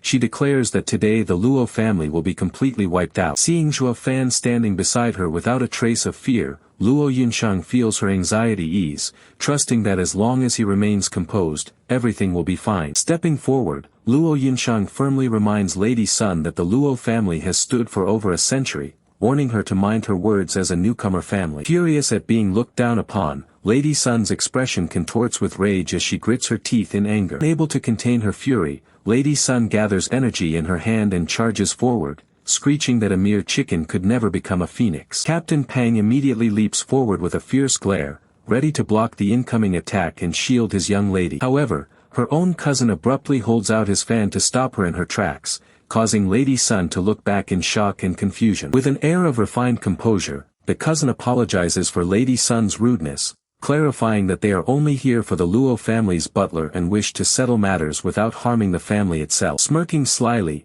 he promises that as long as they hand over Zhuo Fan, no one else in the Luo family will be harmed. Outraged by this compromise, Lady Sun yells at her cousin, reminding him that their original deal was to annihilate the entire family. Snapping his fan open to silence his cousin, he turns back to Luo Yunshang and suggests this is a great opportunity for her family to secure a good future. Rejecting his offer without hesitation, Luo Yunshang declares that picking a fight with Zhuo Fan is equivalent to declaring war on the entire Luo family. Hiding his dark smile behind his fan, the young man warns her against fighting back, claiming that once she learns his true identity, she wouldn't dare oppose him. He proudly introduces himself as Yu Quan, an elite disciple hailing from the formidable Yuming Valley. Luo Yunshang's eyes widen in horror as she realizes he belongs to one of the 7 great families ruling the empire. Seeing their terrified reaction, Lady Sun bursts into hysterical laughter, mockingly asking if they are trembling in fear now. Realizing why even the head of the Kai family treated Lady Sun with such deference,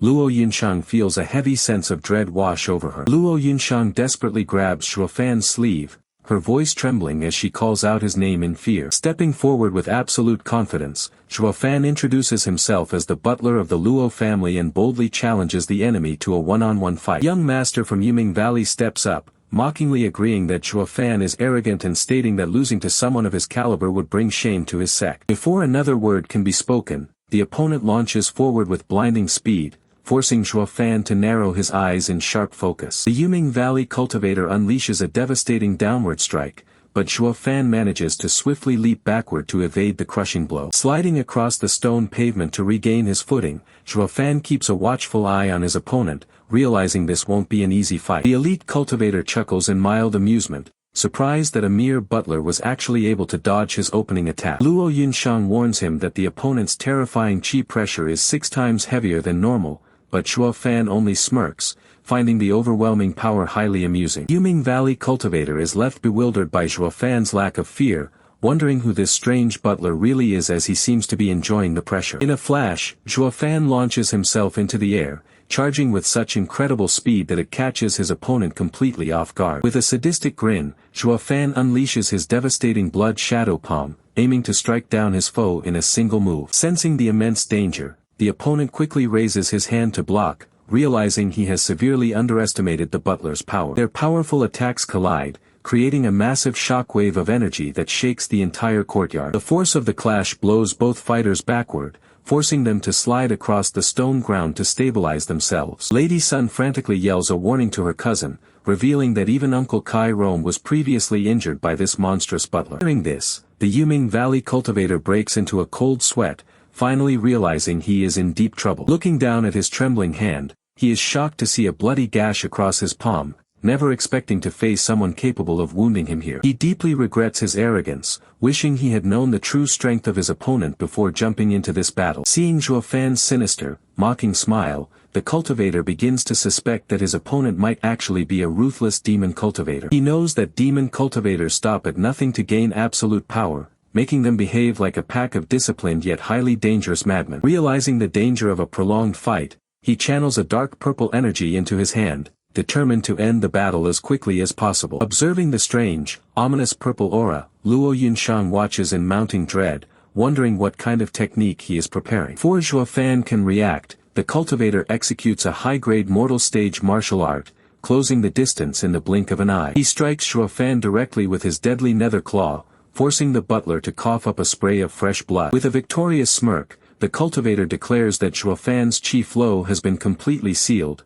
rendering him unable to use any of his powerful skills. Seeing Zhuo Yifan in critical danger, the enemy cousin screams for his immediate death, while the terrified Luo siblings cry out in sheer panic for their beloved butler. Laughing maniacally, the enemy prepares to finish him off, but Zhuo Yifan defies his sealed state and unleashes a devastating blood shadow palm with a furious roar. Shocked that his sealed opponent can still fight, the cultivator barely has time to react before their powerful palm strikes collide in a blinding flash of light. The force of the impact blows the enemy backward, leaving him spitting blood and demanding to know how Zhuo Yifan could possibly channel a martial arts technique with his chi seal. A young Yunhai cheers in absolute awe of his brother's seemingly invincible power. Zhuo Yifan stands silently, his body taking a hidden, heavy toll. Suddenly, the severe backlash of forcing his chi hits, causing Zhuo Yifan to violently cough up a massive spray of blood as the horrified crowd screams his name. Falling to his knees in agony, Zhuo Yifan clutches his chest, leaving the young lady completely bewildered and terrified by his sudden collapse. With a sinister grin, the enemy explains that forcing a martial arts skill while one's chi is sealed is a death sentence, leaving the young mistress frozen in absolute horror. Mocking his weakened opponent, the cultivator boasts that while he might have needed his full power before, Zhuo Yifan's current pathetic state makes him an easy target. Despite carrying his own injuries, the arrogant cultivator lunges forward, confident that he can easily slaughter the dying butler with a single strike. Refusing to let her protector die, the brave young mistress throws herself in front of Zhuo Yifan, shielding him with her own body. Cultivator merely laughs at her desperate attempt, assuring her with a cruel smirk that she isn't the one he plans to kill today. As the guards try to intervene, the cultivator ruthlessly sweeps them aside, refusing to let anyone stand in the way of his prey. Looming over the helpless butler like a grim reaper, he raises his deadly claw high, screaming for Zhuo Yifan to finally die. A desperate cry of denial echoes through the tense air as the fatal blow begins its descent. Channeling his dark energy, the cultivator thrusts his hand down, determined to end the legendary butler once and for all. Just inches from Zhuo Yifan's face, a glowing, powerful hand suddenly intervenes, catching the deadly strike and leaving the assassin completely stunned. It is Long Jie from the Qianlong Pavilion, who has firmly gripped the assailant's wrist, forcing him to cough up blood from the sheer pressure of his grip. While the enemy cousin gasps in shock at the pavilion's interference, Long Jie calmly looks at the killer, asking if his endless bloodshed has finally reached its limit. Furious at the intrusion, Yuquan demands that the pavilion back off, screaming that this personal vendetta is none of their business. Long Jie firmly declares his orders from Uncle Zhou to protect the Luo family, leaving Yuquan sweating as he realizes he must go through the pavilion's top expert first. Trying to regain his composure, Yuquan sneers, reminding Long Jie that they possess equal cultivation strength, making any attempt at protection futile. Remaining entirely unbothered by the threat, Long Jie calmly prepares to drop a truth that Yuquan has foolishly overlooked. Pointing out the obvious, Long Jie reminds the assassin that his current injuries make him no match, cutting him off before he can even formulate a counterargument. Warns Yuquan that a true clash between top-tier cultivators could unleash 12 times their normal destructive force, asking if the assassin is truly prepared to suffer the devastating consequences of such a battle. Realizing the gravity of the situation, Youquan's eyes widen as he senses the immediate danger surrounding him. He calculates the political fallout, knowing that while war between Yuming Valley and Qianlong Pavilion is inevitable, triggering it prematurely by ruining his family's plans would be disastrous. Reluctantly conceding to the logic, Yuquan closes his eyes and mutters that he understands the situation. But before he can even withdraw, a sudden, lethal strike pierces through him, leaving the onlookers completely paralyzed with shock and horror. As blood drips onto the floor, Zhuo Yifan coldly whispers from behind that if his master never taught him how devil cultivators fight, he should know that hesitation only leads to death. Gasping for breath, Yu Quan turns to look at his attacker, unable to comprehend how a man who was clearly on the verge of death could suddenly summon such overwhelming power. To make matters worse, Zhuo Yifan is moving even faster than before, prompting a terrifying realization to dawn upon the dying assassin. Yu Quan realizes too late that he has walked straight into a trap,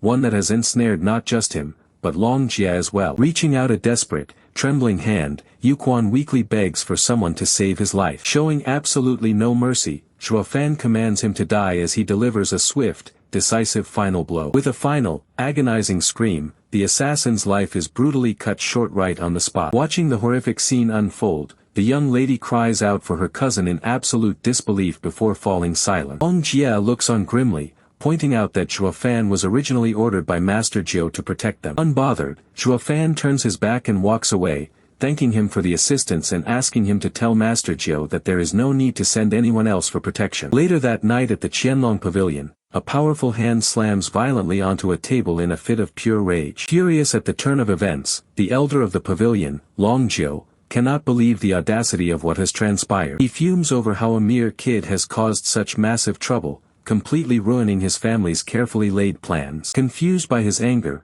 Xiao Nui asks Uncle Zhou why Zhuo Yifan killing Yu Quan would have any negative connection to the Qianlong Pavilion. Glaring at her, Uncle Zhou demands to know if she truly fails to see the obvious danger of the situation. He explains that because Long Jie was present for everyone to see, the fact that Zhuo Yifan killed Yu Quan right in front of him means the pavilion will inevitably be held responsible. Xiao Nui brightly suggests that the Luo family should be the ones to take the blame instead. Long Jie chimes in, asking if anyone would realistically believe that a small, insignificant family dared to execute a disciple of one of the empire's prestigious 7 families. As the weight of his words sinks in, Xiao Nui's optimistic expression fades into a silent, grim realization. Long Jie warns that neither Yuming Valley nor the Sun family will ever believe such a story, and will point their fingers directly at them. Troubled by the unfairness of it all, she laments how unfortunate their position is, questioning why they must suffer the consequences of the Luo family's reckless actions. The elder scoffs at the notion, turning his back as he questions if they truly believe this situation was merely a matter of bad luck. With a grim look, he reveals a shocking truth.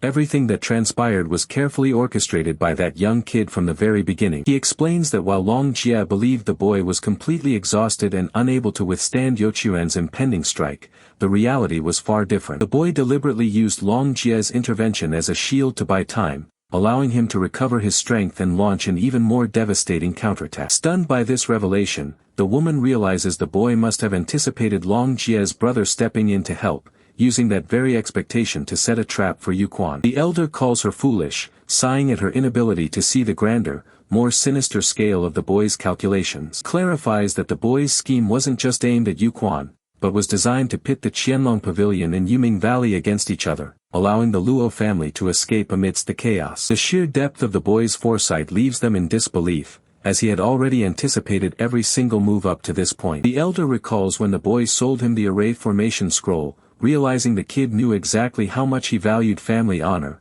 leaving them with no choice but to protect the Luo family or face public disgrace. Trapped by their own pride, the elder begrudgingly admits they are now forced to guarantee the safety of the Luo family until the very end. Finding the situation highly amusing despite the danger, the elder reflects on his initial impressions of the young mastermind. He solemnly declares that this young man is, without a doubt, the most terrifyingly dangerous individual he has ever encountered. The gravity of the situation weighs heavily on the dark-haired man, who breaks into a cold sweat as he realizes the sheer scale of the manipulation. Meanwhile, at a different estate under the starry night sky, a furious voice bellows from within, ordering someone to get out immediately. Inside his room, the injured youth meditates intensely, enveloped in a crimson aura as he grits his teeth and curses his own weakness. He reflects on his overconfidence, realizing that despite believing his full strength would easily defeat his opponent, he was nearly killed instead. The crushing weight of defeat consumes his thoughts, forcing him to confront the harsh reality of his current limitations. In trying to avoid the wrath of the Kai and Sun families,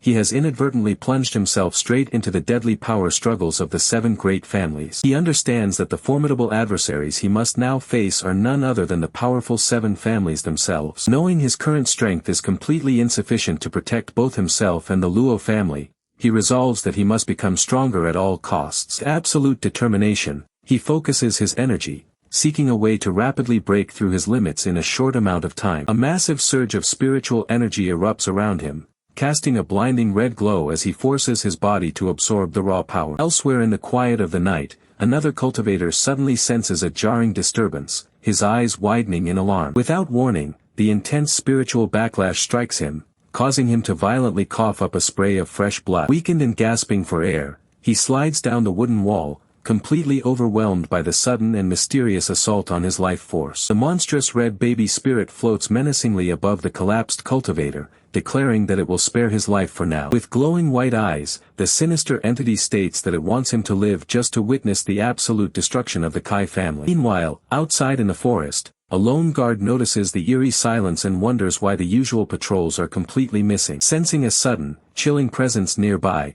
the guard panics and demands that whoever is hiding show themselves immediately. He tries to reassure himself that no one would dare trespass on the Kai family's estate, but a sudden shock freezes him in his tracks. As the guard collapses lifelessly, the demonic baby gloats that this is its 50th victim, proving its deadly prescription can instantly kill any cultivator. Inside, the mastermind behind the beast reveals that he is still recovering from his battle with Yuquan and desperately needs the blood and chi of others to heal. He plans to use this slaughter to force the Kai family into submission, but suddenly senses a massive wave of demonic chi pressure nearby. Spotting the guards gathering in the courtyard below, the demonic baby realizes a powerful master has arrived, making the situation far more amusing. Spirit peers into the chamber where the family heads are questioning Elder Jane about his sudden arrival alongside Sun Jiazhu. Elder Jane remains completely unfazed, looking down at them with a smug, calculating expression. He coldly reminds them of the news they should already know, that his disciple, Yuquan,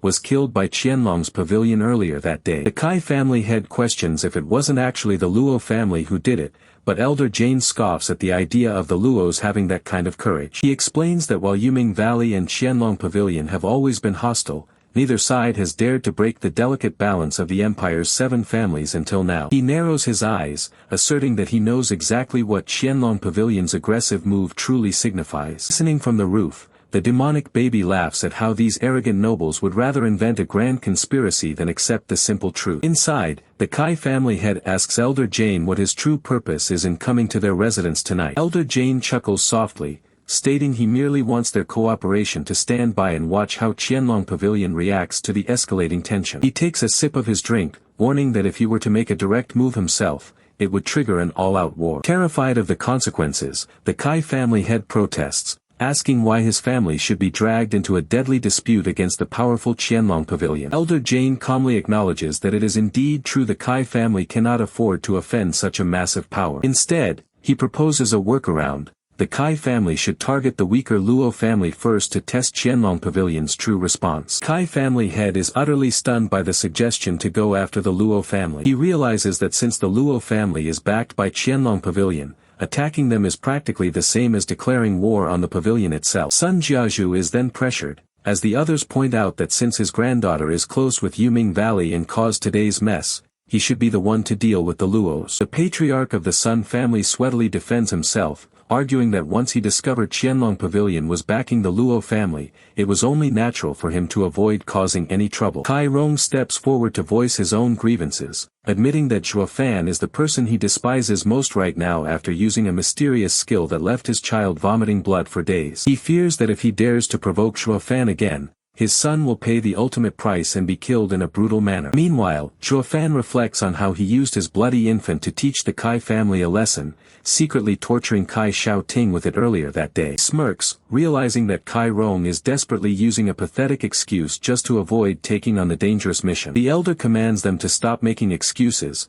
while another family head cheekily suggests that the wise and competent Sun family patriarch should take the lead instead. This immediately outrages the Sun patriarch, who yells at Kai Rong to demand what he could possibly mean by shifting the blame. Sick of their petty bickering, the elder roars at them to shut up and end the useless argument. Calling them both useless trash, the elder decides he will seek help elsewhere, but demands to know if Kai Rong has prepared the spiritual martial arts book as requested. Kai Rong quickly hands over his ancestral spiritual martial arts scroll to Elder Jane, who coldly accepts the offering. In return, Elder Jane tosses him a medium-level flame finger manual, noting it is far superior to the low-level technique they currently use. While Kai Rong expresses his deep gratitude for the upgrade, the hidden bloody infant watches from the window, wondering what the elder plans to do with the ancestral scroll. Curious and still anxious, Kai Rong asks Elder Jane who he will ultimately choose to deal with the troublesome Luo family. Elder Jane scoffs at their cowardice, reassuring them that the person assigned to this task is a powerful member from Yuming Valley itself. The news shocks the others, who wonder if this means Yuming Valley is planning to launch a direct assault. Elder Jane reveals that this assassin is a long-term chess piece stationed at Black Wind Mountain, causing a jolt of shock to run through the spying listener. Sensing a presence, Elder Jane suddenly lashes out with a powerful blast of dark energy, roaring to find out who is lurking outside. The bloody infant flees at extreme speed, shocked by how incredibly fast the elder is pursuing him. Sudden commotion startles the guards outside, who look up at the sky in utter bewilderment. Elder Jane closes the gap instantly, unleashing a devastating strike that narrowly misses the agile red spirit. A massive explosion of energy erupts in the night sky as the two forces collide in a flash of destructive light. As the smoke clears, Elder Jane lands back on the roof while the anxious family heads rush out to see what happened. Kai Rong frantically asks what kind of creature they just encountered, but even the powerful elder admits he has no idea. Looking grim, Elder Jane concludes that it must have been a specialized technique belonging to a powerful devil cultivator. High above the city, the red streak of the bloody infant vanishes into the dark night, carrying the vital secrets back to its master. Inside a quiet room, the red streak of the bloody infant shoots down from above, returning directly into the back of its master's neck. Opening his glowing red eyes,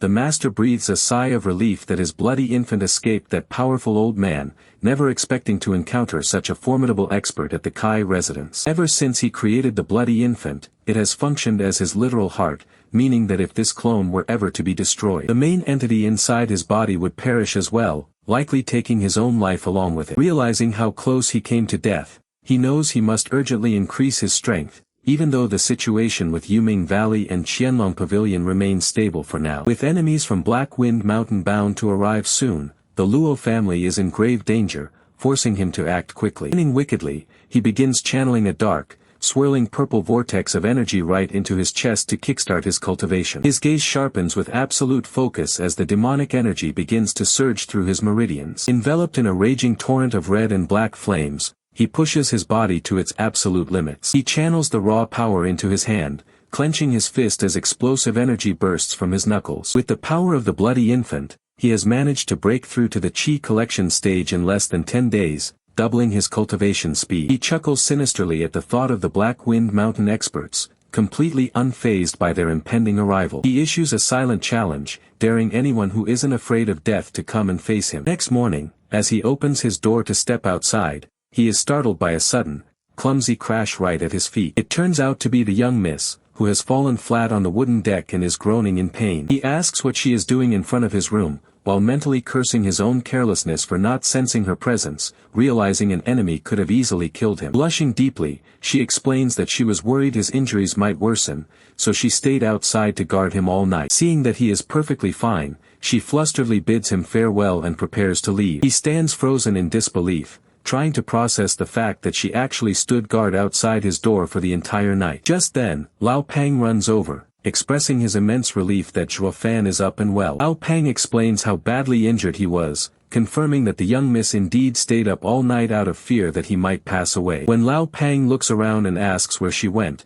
Zhuo Yifan simply replies that she has already left. Suddenly, a strange sensation washes over him as his chest begins to throb with a rapid heartbeat. He curses in frustration, unable to comprehend how a legendary demonic emperor like himself could be swayed by a woman's kindness, blaming his racing heart on the lingering feelings of the body's original owner. Shaking off the confusing emotions, he quickly orders a bewildered Lao Pang to pack up and accompany him to the Qianlong Pavilion immediately. Lao Pang hesitates, expressing deep concern for the safety of the young miss and master they are leaving behind, but Zhuo Yifan immediately tells him not to worry. Zhuo Yifan assuredly explains that after the display of power yesterday, none of the other 7 great families would dare lay a finger on them. Overjoyed by his master's absolute confidence, Lao Pang slaps Zhuo Yifan's back, declaring his complete trust and praising him as the only one capable of carrying such a heavy burden. Lao Peng marvels at how a mere courtyard sweeper became such an extraordinary talent, while Zhuo Fan quietly notes to himself that the original owner of this body is indeed no longer here. Soon, the duo arrives at the majestic gates of the Qianlong Pavilion, bathed in bright sunlight. The guards at the entrance immediately bow in deep respect, enthusiastically welcoming Zhuo Fan as an honored guest. Amused by their sudden change in attitude, Zhuo Fan smugly reminds them of how disrespectful they were to him just a few days prior. The nervous guard quickly makes excuses, sweating profusely as he claims they simply didn't recognize what a prestigious customer he was back then. Guard sheepishly laughs it off, insisting they would never dare block a VIP, while Zhuo Fan responds with a cold, knowing smirk. Without holding back, Zhuo Fan bluntly insults them as useless trash who only judge people by their status before walking right past them. As they cross the wide stone courtyard, Zhuo Fan's sharp eyes narrow as he senses a familiar presence waiting for them. Standing before them is the elegant yet frosty Long Kuei, who watches their approach with a stern, unyielding gaze. When Long Kuei coldly turns her head away with a sharp huff, a bewildered Lao Peng whispers to Zhuo Fan, wondering if they somehow offended her. Zhuo Fan mockingly asks if the pavilion has a policy of being hostile to guests, prompting an irritated Long Kuei to snap back, questioning if he even deserves to be called a guest. Zhuo Fan patronizingly calls her an innocent, naive girl, sending Long Kuei into a furious rage as she yells at him for his insolence. Zhuo Fan calmly explains that survival in the empire depends entirely on mutual interests rather than emotions, pointing out that her companion, Long Jie, is far more mature than she is. He commends Long Jie for smartly recognizing when he was outmaneuvered and retreating without a fuss, noting that knowing when to accept defeat is a powerful trait. Asserting that profit always triumphs over personal emotions, Zhuo Fan demands they put aside their differences to discuss business, leaving a subdued Long Kuei with no choice but to agree. As Long Kuei glances back with a slight blush, a powerful, commanding voice rings out, requesting to speak with Zhuo Fan directly. The speaker is revealed to be Master Zhuo, a scarred elder of the pavilion, standing alongside another young cultivator. Young cultivator beside Master Zhuo stares in utter disbelief,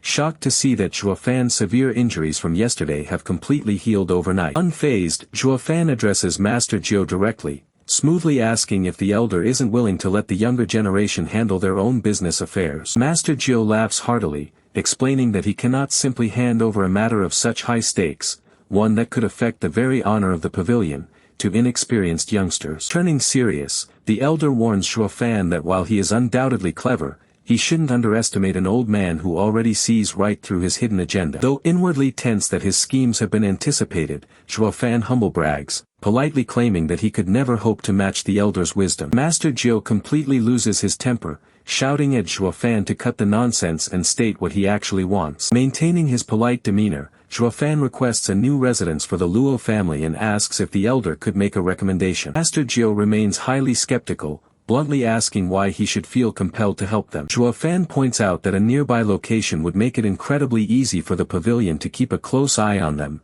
catching the old man completely off guard. The elder is stunned, realizing this cunning youth has perfectly read his secret intention to monitor the Luo family to prevent a massive war. Master Zhuo is deeply unsettled by how easily his century of experience has been completely bypassed by this newcomer. Clenching his fist in frustration, the elder hates how easily he is being manipulated in the palm of Zhuo Fan's hand. Seeing the tension, Zhuo Fan offers to share a highly valuable piece of information to prove his worth. Long Kuei immediately questions what kind of intel he could possibly have that would benefit their pavilion. Young strategist cryptically responds that even the smallest rats know secrets that the big cats easily overlook. He confidently asserts that this particular piece of news is something they are completely unaware of. Intrigued despite his irritation, Master Zhuo demands to hear the information first before making any deals. Zhuo Fan drops a massive bombshell, asking if they know that Yuming Valley is planning an imminent strike against them. The shocking revelation leaves Master Zhuo utterly speechless and wide-eyed. Long Jie immediately rejects the claim,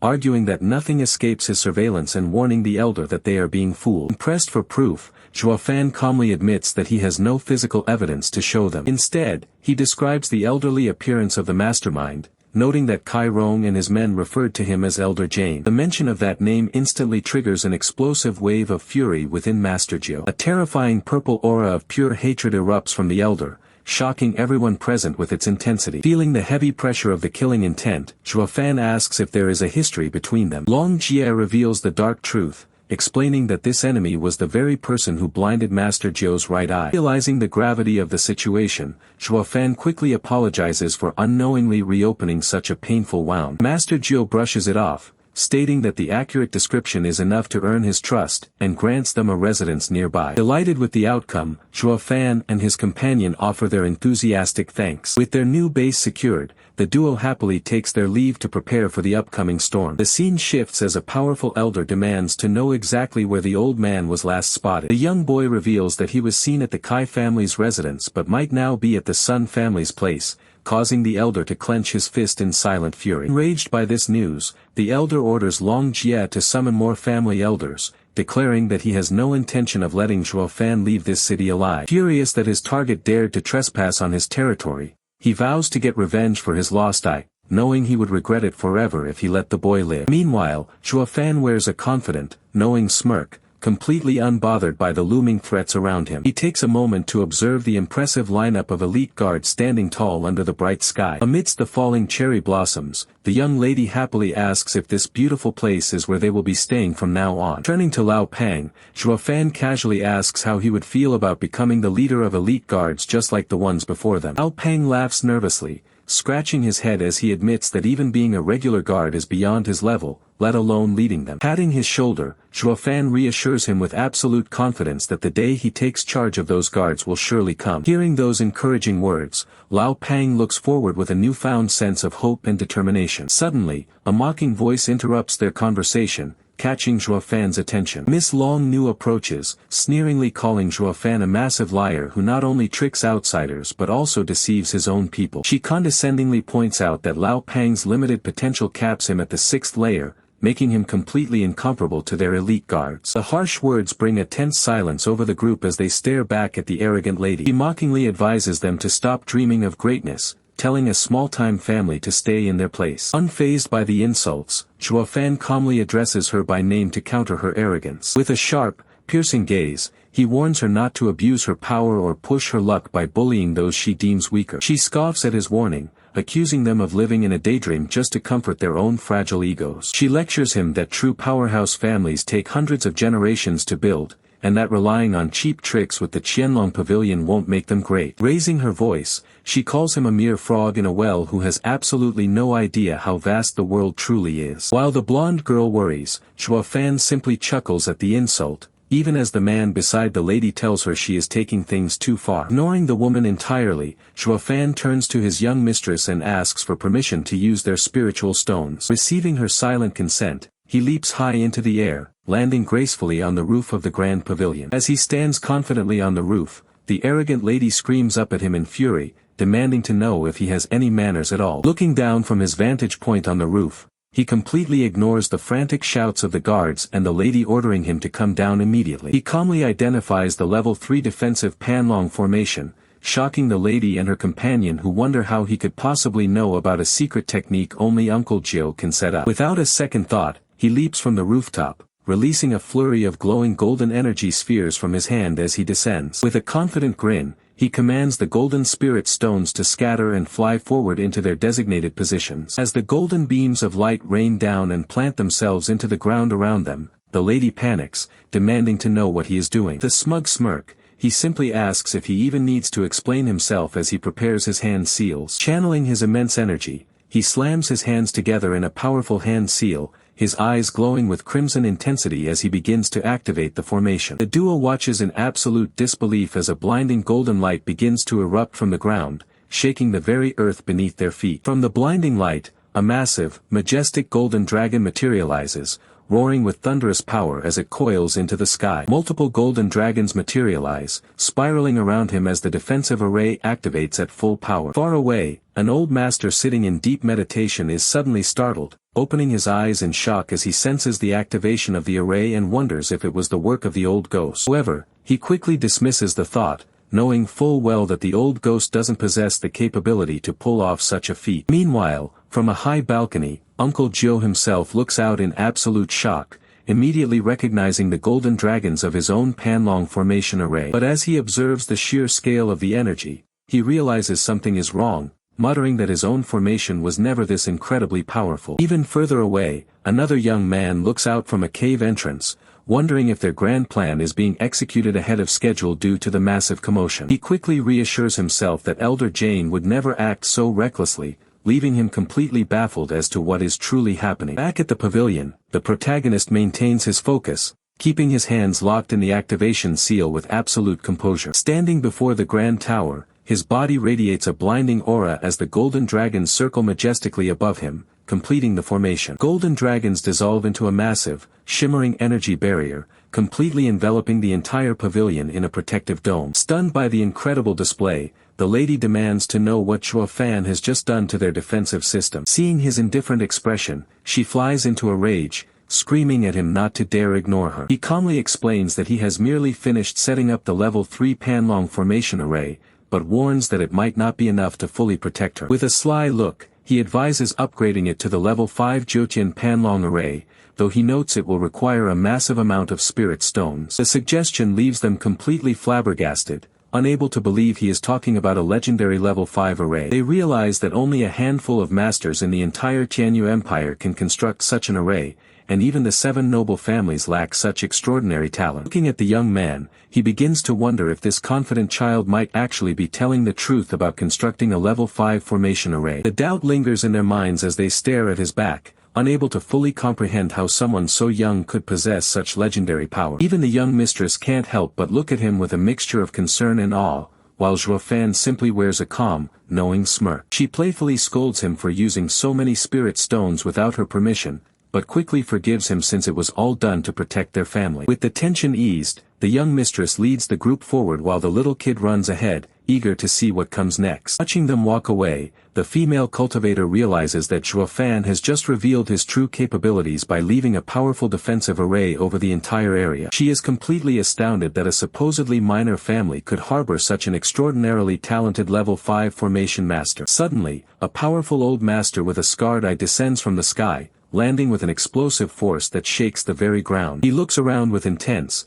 piercing eyes and demands to know exactly who was responsible for setting up such a high-level array. When they reveal that it was none other than Zhuo Yifan, the butler of the Luo family, the elder is left utterly dumbfounded by the news. The elder reflects on how incredibly difficult it is to master formations, knowing it usually takes decades of grueling study to achieve such a feat. Considering that he himself can only manage a level 3 array, he finds it completely unbelievable that someone so young could effortlessly deploy a level 5 formation. Driven by intense curiosity, the old master commands them to summon Zhuo Yifan so he can meet this genius in person. He insists that he must have a serious conversation with the young man to see what kind of monster he truly is. Shortly after, they gather in a peaceful garden pavilion, where the elder politely invites Zhuo Yifan to take a seat. The onlookers are shocked to hear the esteemed elder address Zhuo Yifan as brother, a title of respect he only reserves for those he truly deems his equals. Zhuo Yifan sits back with a confident, lazy smile, casually asking what the great elder wants from him. The young woman is appalled by Zhuo Yifan sheer shamelessness and instantly calling the elder his big brother. Surprisingly, the old man is not offended at all and heartily accepts the casual nickname from the young genius. He gets straight to the point,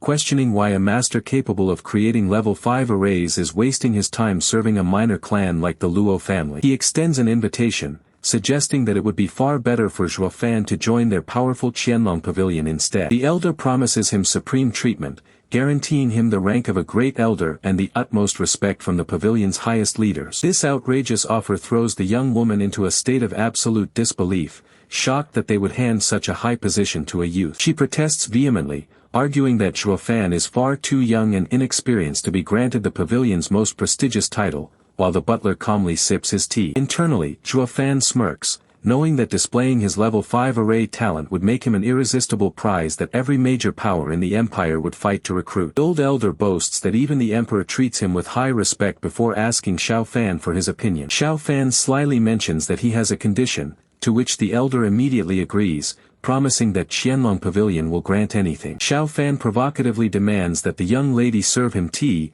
wash his feet, and warm his bed, driving her into a sudden rage. As Xiao Nui glares in pure anger, the elder quickly steps in and urges her to calm down. Laughing off the tension, Xiao Fan waves his hand, claiming he was only joking since he already has his home and young miss. Adopting a serious tone, he declares that his only real goal is for his brothers and sisters in the Luo family to live in peace. Stunned by his selflessness, all three onlookers stare back at him in absolute disbelief. Realizing that Xiao Fan's condition was entirely for his family's sake, the elder solemnly accepts the request. The elder passionately vows that as long as Xiao Fan stays with Qianlong Pavilion, the Luo family will remain safe for generations. As Xiao Fan calmly takes a sip of tea, the elder officially offers him the prestigious position of Great Elder. The elder plans to bring him to their headquarters in 3 days, but Xiao Fan suddenly tells him to wait. Turning back with a cold stare, Xiao Fan bluntly clarifies that he never agreed to become their Great Elder. Outraged by the sudden rejection, the elder screams in disbelief, asking if Zhuo Fan is playing games with him. Zhuo Fan explains that had they made this offer half an hour earlier under the same conditions, he would have agreed instantly. Demanding an answer, the confused elder asks what could have possibly happened in that brief moment to change his mind. Fixing his eyes on Miss Long Nui, Xiao Fan asks if she still remembers the arrogant words she uttered earlier. With an intense glare and a raised fist, he dramatically vows to elevate the Luo family above the empire's 7 families within 10 years. To seal his declaration, he downs his tea in one quick gulp and forcefully sets his cup down. Leaning back with a triumphant smirk, Xiao Fan leaves Uncle Zhuo demanding an explanation from Xiao Nui about what she said. Cornered by the situation, Xiao Nui reluctantly decides to confess everything that took place. Resting his chin on his hand, Uncle Zhuo scolds her, reminding her of his warning never to crush anyone's self-respect. He points out that her insults toward the Luo family are the exact reason why Zhuo Fan became angry and turned down the deal. While the young companion doubts that Zhuo Fan can ever achieve such an outrageous goal, Uncle Zhuo falls completely silent. Reflecting on Zhuo Fan's rare talent as a 5th-level genius, Uncle Zhuo realizes the youth genuinely has the power to lead a top-tier alliance. Looking back in utter regret, Xiao Nui laments how close they came to securing such an incredible monster as their Great Elder. Re-evaluating the offer, Zhuo Fan reflects that accepting Qianlong Pavilion's backing would have easily guaranteed absolute safety for the weak Luo family. However, the lingering shadow of his past heart demon mockingly reminds him that relying on others is nothing more than a pathetic pipe dream. Gritting his teeth in frustration, he refuses to accept such limits, determined not to let fate or anyone else dictate his choices. With an intense, terrifying glare, he resolves to use his demonic arts to defy the very heavens and forge his own path forward. Instead of letting his heart demon constrain him, he decides to protect the Luo family while secretly cultivating his dark techniques in peace. Full of unyielding arrogance, he vows that if the heavens dare to stand in his way, he will tear them down without hesitation. Raising his hand with a sinister grin, he proudly declares that nothing is impossible for the true demonic emperor, Zhuo Yifan. Stepping inside the residence, his arrival immediately draws the startled attention of Luo Yunchang and the rest of the household. Looking at his shadowed face with anxiety, Miss Luo nervously asks him what business Master Zhuo had with him. Looking down at the group, Zhuo Fan casually discloses that Master Zhuo offered him a place in Qianlong Pavilion. Heartbroken yet trying to be selfless, Luo Yunchang forces a bitter smile and congratulates him on such a grand opportunity. But as he calmly reveals he rejected the invitation, Luo Yunchang gasps in utter shock at his unimaginable choice. Demanding to know why he threw away such an offer, she is left speechless when he indifferently replies that he simply didn't care to take it. Turning toward the door, he addresses her with an authoritative demeanor that leaves no room for argument. He sternly informs her that regardless of the benefits offered, his choices belong to him alone and no one has the right to interfere. Boldly pointing to himself, he declares that as the house steward of the Luo family, he will make them stronger than Qianlong Pavilion within 10 years. With a cold, confident expression, he strides away, leaving the stunned Luo family staring after him in disbelief. Later that night, panic breaks out across the city as guards shout alarms upon realizing that numerous people have suddenly gone missing. Floating silently through the night,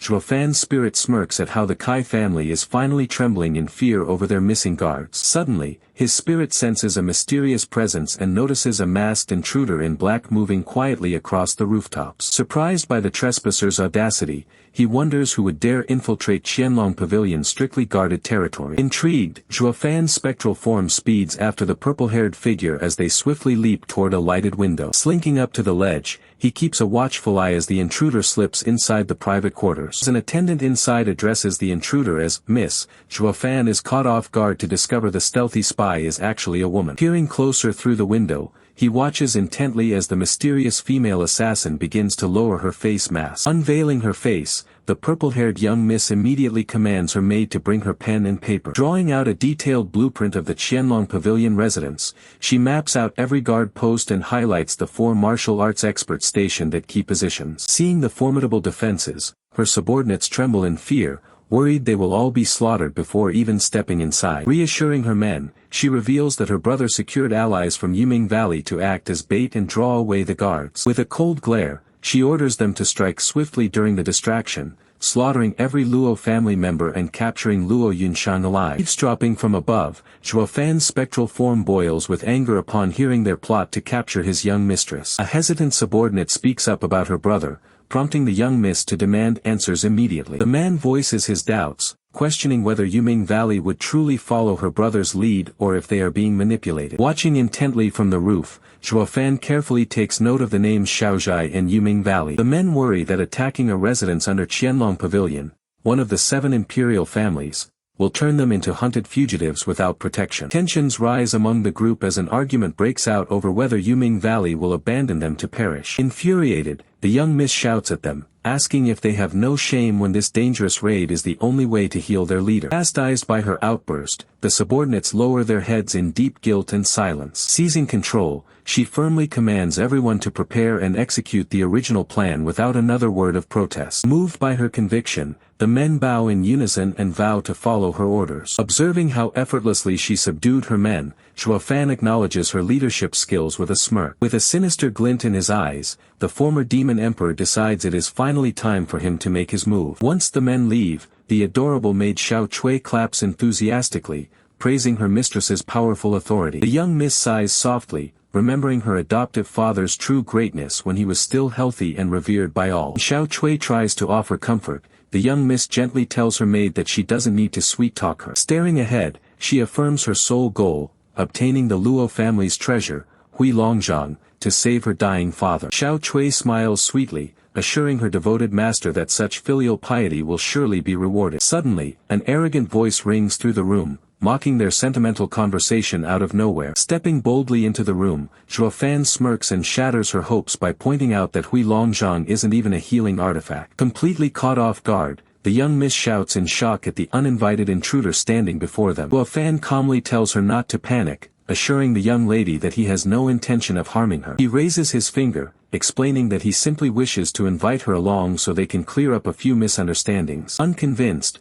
the young miss fiercely demands to know his identity, prompting Zhuo Fan to realize he hasn't introduced himself yet. Surrounded by a sinister dark aura, he proudly introduces himself as Zhuo Fan, the head butler of the Luo family. Hearing that he is from the Luo family instantly sparks intense shock and fury in the young miss's eyes. Realizing his affiliation, she channels crackling lightning into her fingertips, declaring that anyone from the Luo family must die. She lunges across the room at full speed, thrusting her lightning-infused fingers straight toward his chest. Zhuo Fan merely smirks, instantly identifying her attack as a spirit-grade technique that only works against bone-tempering opponents. Calmly raising 2 fingers, he mocks her misfortune for having the bad luck of encountering him today. A sinister red glow ignites inside his eye as he prepares to unleash his secret ability. In a split second, the ghostly red energy of his blood infant erupts forward, instantly entangling the unsuspecting girl. The blood-red entity strikes her vital pressure points, freezing her entire body right before her attack can reach him. Stuck in place with her arm extended, the young miss sweats in panic and demands to know what trick he used. With a nonchalant smirk, Zhuo Fan casually replies that he merely paralyzed her body. Scooping the immobilized young miss up, he casually tells her that it is time for them to leave together. As the terrified maid cries out in horror, Zhuo Fan glances back and remembers not to leave the servant behind. Snatching up the maid as well, Zhuo Fan leaps high into the moonlit sky, soaring gracefully over the estate. He swiftly bounds across the rooftops, slipping away into the night before anyone can sound the alarm. By morning, the guards at the courtyard tease butler Zhuo, jokingly commending him for working hard all night. Meanwhile, a nearby lady watches with a disgusted expression, assuming Zhuo Fan was up to no good with 2 girls. Ignoring their gossip, Zhuo Fan enters his room and unceremoniously dumps both paralyzed girls onto the wooden floor. Rubbing her eyes as she comes to her senses, the young maid looks around the unfamiliar room in utter confusion. Panicking instantly, the maid cries out upon seeing her young miss lying helpless and unable to move on the ground. Zhuo Fan then casually draws out a sharp tool, causing the young miss's eye to widen in pure terror. Driven by sheer fury, the young miss somehow breaks free,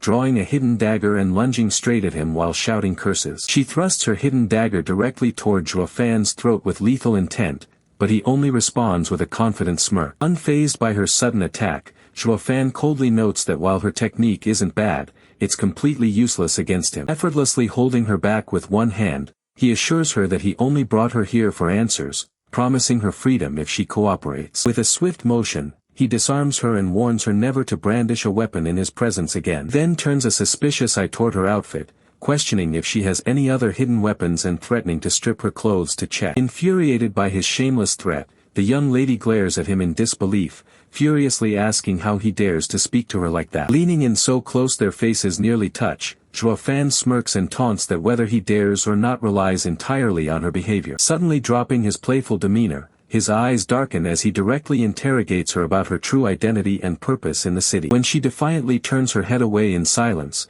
Zhuo Fan doesn't hesitate for a second and instantly rips open her outer robe. As she screams in utter shock, her frantic maid yells angrily at Zhuo Fan for daring to harm her young miss. Without blinking an eye, Zhuo Fan turns around and tears the maid's clothes as well, sending the embarrassed girl screaming in terror. Turning his focus to the purple-haired lady, Zhuo Fan repeats his severe interrogation, demanding to know who she is and why she came here. Realizing that this ruthless man will stop at nothing to get answers, she lowers her head in total submission. To ensure she understands he isn't joking, Zhuo Fan tears another section of her clothing, prompting a startled scream from her. Leaning close to her flushed face, he asks her one last time to reveal her background and mission in this city. Thoroughly shaken, she confesses that she is the adoptive daughter of Lei Yuding, sent here specifically to eradicate the Luo family. Zhuo Fan narrows his eyes at her confession, immediately pressing for details on how they plan to pull off the attack. She reveals their strategy, explaining that Yuming Valley will assault Qianlong Pavilion while her group takes advantage of the chaos to strike the Luo family. Zhuo Fan bombards her with rapid questions about her ties to Yuming Valley and the true mastermind,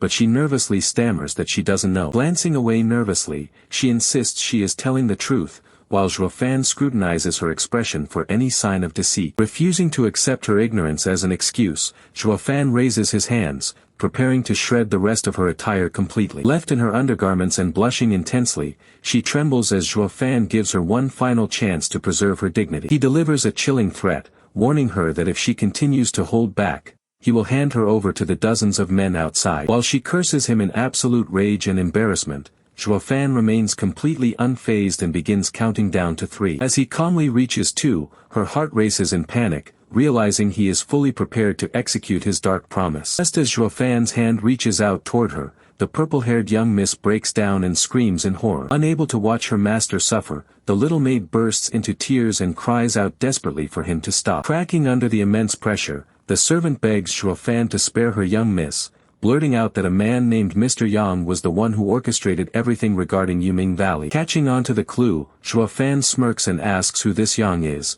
while the young miss frantically orders her maid to keep quiet. The young miss quickly covers her mouth in horror, but it is already too late as Zhuo Fan listens attentively for the maid's confession. Tearfully, the maid reveals that Yang Ming is their master's disciple and her young miss's fiancé, explaining that their leader was paralyzed after an attack by Luo Zhennan. Zhuo Fan quickly pieces the puzzle together, asking if they had infiltrated the Luo family to seek vengeance. His sharp eyes narrow, analyzing every detail of her story to uncover the full truth behind the betrayal. The maid continues, explaining that because they couldn't fight the Luo family guards directly, Yang Ming made a secret deal with Steward's son to bring down the family. She adds that after Luo Yunshang escaped, Yang Ming claimed he had contacted Yuming Valley for backup, to which Zhuo Fan calmly takes note. Raising a skeptical hand, Zhuo Fan asks if she personally witnessed Luo Zhennan attacking her master, only for her to admit that Yang Ming was the sole witness. He then presses further, questioning if the knowledge about the rare cure was also fed to them exclusively by Yang Ming. Before they can finish, Luo Yunshang happily bursts through the door, asking Zhuo Fan to accompany her on a shopping trip. However, she freezes on the spot as she takes in the scene of the stripped-down captive and her maid inside Zhuo Fan's room. Her joyful mood vanishes instantly, replaced by sheer shock and anger as she demands to know what he is doing. Blushing furiously, she berates him for engaging in such shameless and indecent behavior right inside Qianlong Pavilion's guest quarters. Remaining totally unfazed, Zhuo Fan casually replies that everything he is doing is for the benefit of the Luo family, leaving her stunned. She points at him indignantly, demanding to know how bringing two half-dressed women into his bedroom helps their clan. Screaming with a flushed face, she reminds him of his vow to rebuild the Luo family and make them the strongest power in the empire. Dumbfounded by her intense outburst, Zhuo Yifan mentally wonders why his usually calm young miss is overreacting so dramatically. Putting his hand up, he nonchalantly tells her that she wouldn't be yelling if she actually knew who these two really were. Reveals with a dark grin that the captives belonged to Black Wind Mountain, and he was simply conducting an interrogation. He further justifies his ruthless methods, claiming this is the most effective way to force information out of female captives. Overcome with rage upon learning their identity, Luo Yunshang lunges forward to avenge her father's death. With effortless ease, Zhuo Yifan catches her hand mid-air and tells her to calm down before she ruins his plans. Zhuo Yifan points out that the feud between their two families isn't as simple as it seems and that something deeper is at play. He suspects that Yuming Valley might actually be the mastermind pulling the strings behind the scenes. Hearing this, Luo Yunshang and Lei Yuding react in disbelief, stunned by his bold claim. Zhuo Yifan ponders why one of the 7 families would even bother targeting small factions like the Luo family or Black Wind Mountain, considering them mere ants. Even with all his experience, the exact motive behind Yuming Valley's scheme still remains unclear to him. Turning his attention back to Lei Yuding, Zhuo Yifan admits he has a rather unreasonable request for her. He respectfully bows and asks her to lead him straight to Black Wind Mountain so he can uncover the truth for himself. Lei Yuding immediately refuses, furiously shouting that taking an enemy to her family's stronghold is out of the question. Bothered by her outburst, Zhuo Yifan simply smiles knowingly, already concocting a way to persuade her. He turns to Luo Yunshang and requests that she hand over the martial arts technique scroll. Though confused about his intentions, Luo Yunshang hands the golden scroll over to him. Without hesitation, Zhuo Yifan presents the coveted Hui Longzhang scroll directly to a startled Lei Yuding. He explains that as a martial technique, it won't actually cure her adoptive father, reiterating that all he wants in exchange is safe passage to Black Wind Mountain. He warns her that Yang Ming might be deceiving her, using both of their families as disposable pawns for Yuming Valley. However, the young girl beside Lei Yuding vehemently defends Yang Ming, refusing to believe he could lie to them. Zhuo Yifan coldly breaks down how easily Yang Ming could have orchestrated the veteran butler's betrayal and allied with Yuming Valley. Looking directly at Lei Yuding, he challenges her to question how well she truly knows her own fiancé. The weight of his words hits Lei Yuding hard, shaking her confidence in Yang Ming completely. Reluctantly yielding to his logic, Lei Yuding agrees to guide him to Black Wind Mountain. Satisfied with her answer, Zhuo Yifan prepares to move on to the next phase of his plan. But before they depart, Zhuo Yifan playfully suggests that Lei Yuding put some proper clothes on first. Flustered as she finally realizes her scandalous state of dress, Lei Yuding screams out in total embarrassment. Zhuo Yifan teasingly advises her not to dress like that again, prompting her to furiously kick him out of the room. Outside, Zhuo Yifan wears a sinister smirk, eager to see what secrets await him at Black Wind Mountain. As they journey through the lush mountain forest, Lei Yuding warns Zhuo Yifan to stay on his best behavior. Lei Yuding glowers sharply at the disguised old man, warning him against having any ill intentions toward Black Wind Mountain. She threatens that she won't let him off easily, but Zhuo Yifan chuckles softly in his old man persona, asking Miss Lei to take it easy. He casually reasons that an old man like him only came seeking the truth and couldn't possibly do any harm all on his own. Walking ahead, Lei Yuding fiercely adds that if he harms Xiao Cui, she will never forgive him. Zhuo Yifan reassures her with a subtle smile that Xiao Cui's safety is completely guaranteed, while hinting that there is more to the story. He tells her that coming here might actually turn out to be something remarkably good for her. Lei Yuding glances back in confusion,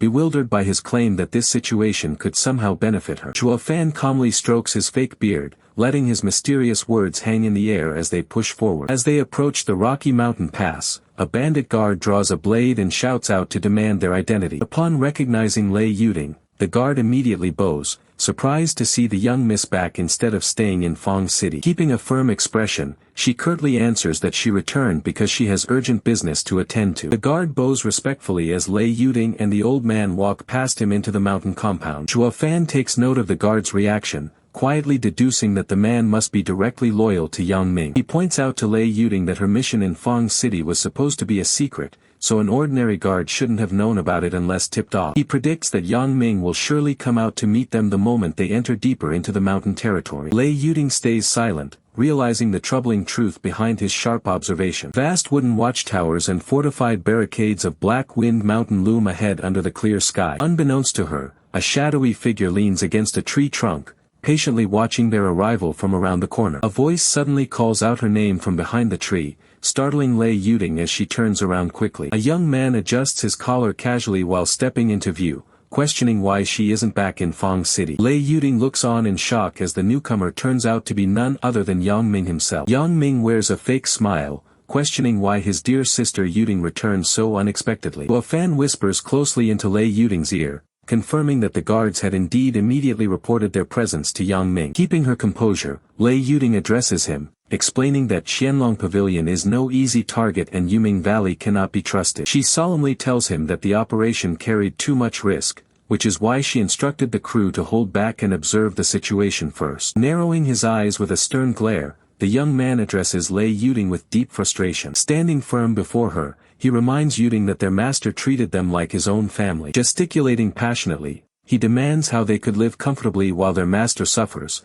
asking if they are truly giving up on revenge. Flustered and defensive, Yuding shouts back, insisting that she understands his feelings but still urges caution. Refusing to back down, the young man aggressively interrupts her, demanding to know who the old man standing beside her is. Yuding quickly explains that the elder is a second-class alchemist she brought along in hopes of curing their master. The old alchemist bursts into hearty laughter, boasting that he has crossed rivers and oceans to cure all kinds of severe illnesses. Glaring suspiciously at the old man, the senior brother secretly scoffs at his claims, wondering why a true master would be wandering in a place like this. Reaching out his hand, he insists to Yuding that injuries caused by the Hui Longzhang technique can only be healed by the technique itself, asking if she refuses to trust him. Unable to counter his argument, Yuding falls completely silent as conflict plays across her face. The old alchemist eagerly waves his hands, begging for a chance to demonstrate his grand medical skills. Without warning, the senior brother strikes out with a powerful kick, sending the elderly alchemist tumbling across the dirt. Clutching the ground in pain,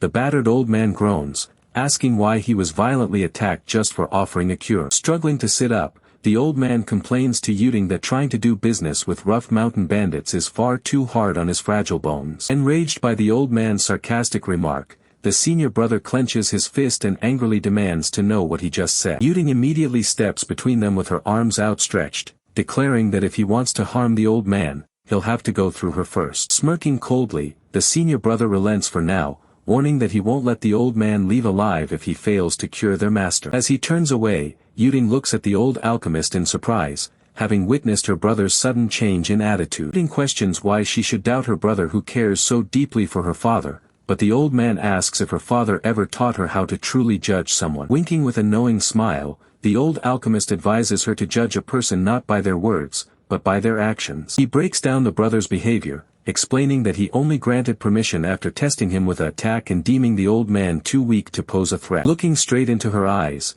the old alchemist pointedly asks Yuding if she still believes her senior brother is a good person. His sharp breakdown leaves her mind reeling as she contemplates whether his accusation could actually be true. Setting the heavy revelation aside, the old alchemist urges Yuding to lead the way so he can finally examine her father's condition. Glancing back at him suspiciously, Yuding questions why he still insists on seeing her father if he claims his alchemist identity was just an act. The old man casually explains that he has plenty of tricks up his sleeve and wants to uncover whether Yang Ming is truly good or evil. Smirking playfully, he adds that their little drama is far from over. Meanwhile, inside the residence, Yang Ming catches wind of their arrival as he glances over sharply. Sitting by the bed with a bowl of medicine in hand, he watches Yuding and the disguised alchemist step into the room. With a sudden burst of anger, he slams the bowl down, instantly branding the old man a complete swindler. He glares venomously at the intruder, threatening to take his life if any harm comes to his master. Ignoring the threat, the old alchemist checks the paralyzed master's wrist pulse and is surprised by what he feels. Notes aloud that there are absolutely no external injuries present on the master's body. Yang Ming smirks mockingly,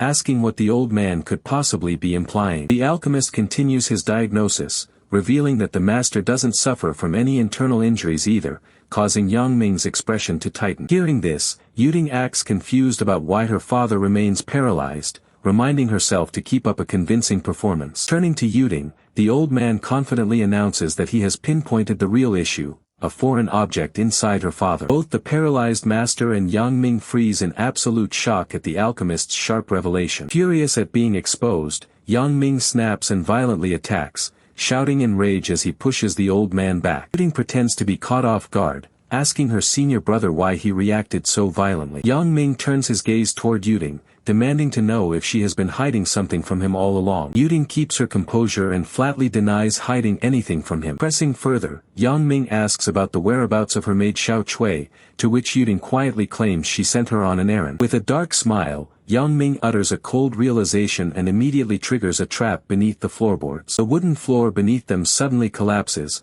dropping Yuding into a dark underground pit. Mocking their foolishness, Yang Ming brutally kicks the old alchemist down into the hole right after her. Yuding lands safely on her feet in the subterranean room, while the old man plummets onto the floor beside her. Looking up towards the opening, Yuding angrily shouts at Yang Ming, while the old alchemist groans that he never expected such a trap. Laughing maniacally from above, Yang Ming's silhouette towers over the pit, boasting that he knew something was wrong the moment she returned with a second-level alchemist. Smirking villainously down at them, he admits he was certain that Yuding had already begun to suspect his true intentions. Devastated, Yuding cries out asking why he is betraying her family after everything her father did for him, but Yang Ming cold-heartedly replies that he has his own agenda and couldn't care less about the patriarch. He smirks wickedly, admitting he hadn't planned to eliminate her so soon, but her bringing a high-tier alchemist threatened to ruin his entire scheme. Heartbroken by his dark confession, Yuding trembles in tears as the horrible truth of his betrayal finally sinks in. Watching her despair,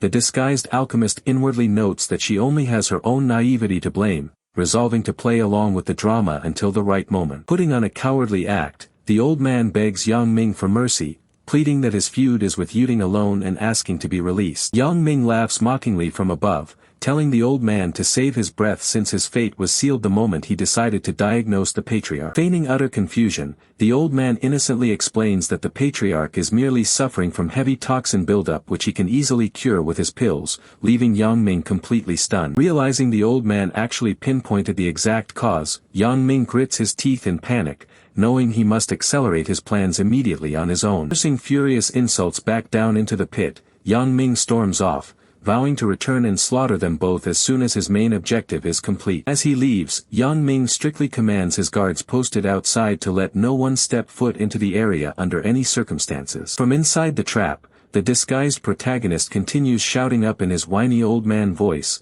mockingly questioning why his diagnosis was dismissed. Meanwhile, Yuding sits slumped on the cold floor in utter despair, completely crushed by the betrayal of someone she trusted. Approaching her softly, the old man remarks how her situation reminds him of his own young lady, advising her to treat this bitter experience as a lesson to prevent future treachery. Yuding sighs hopelessly, asking how they could possibly think about the future when they are trapped inside a deep pit with no way out. Unfazed, the old man assures her that everything is going according to plan and they will escape at night, casually adding that she can give up and die if she feels completely useless. Reinvigorated with rage by his cold provocation, Yuding snaps back that even if she dies, she'll drag him down to hell with her. Satisfied to see her fighting spirit return, the old man quietly closes his eyes and patiently waits as time passes. Soon, night falls across the compound, illuminating the dark sky with a bright full moon. With Yuding now fast asleep and lying unconscious on the ground, the old man decides it is finally time to drop his charade. Forming a swift hand sign,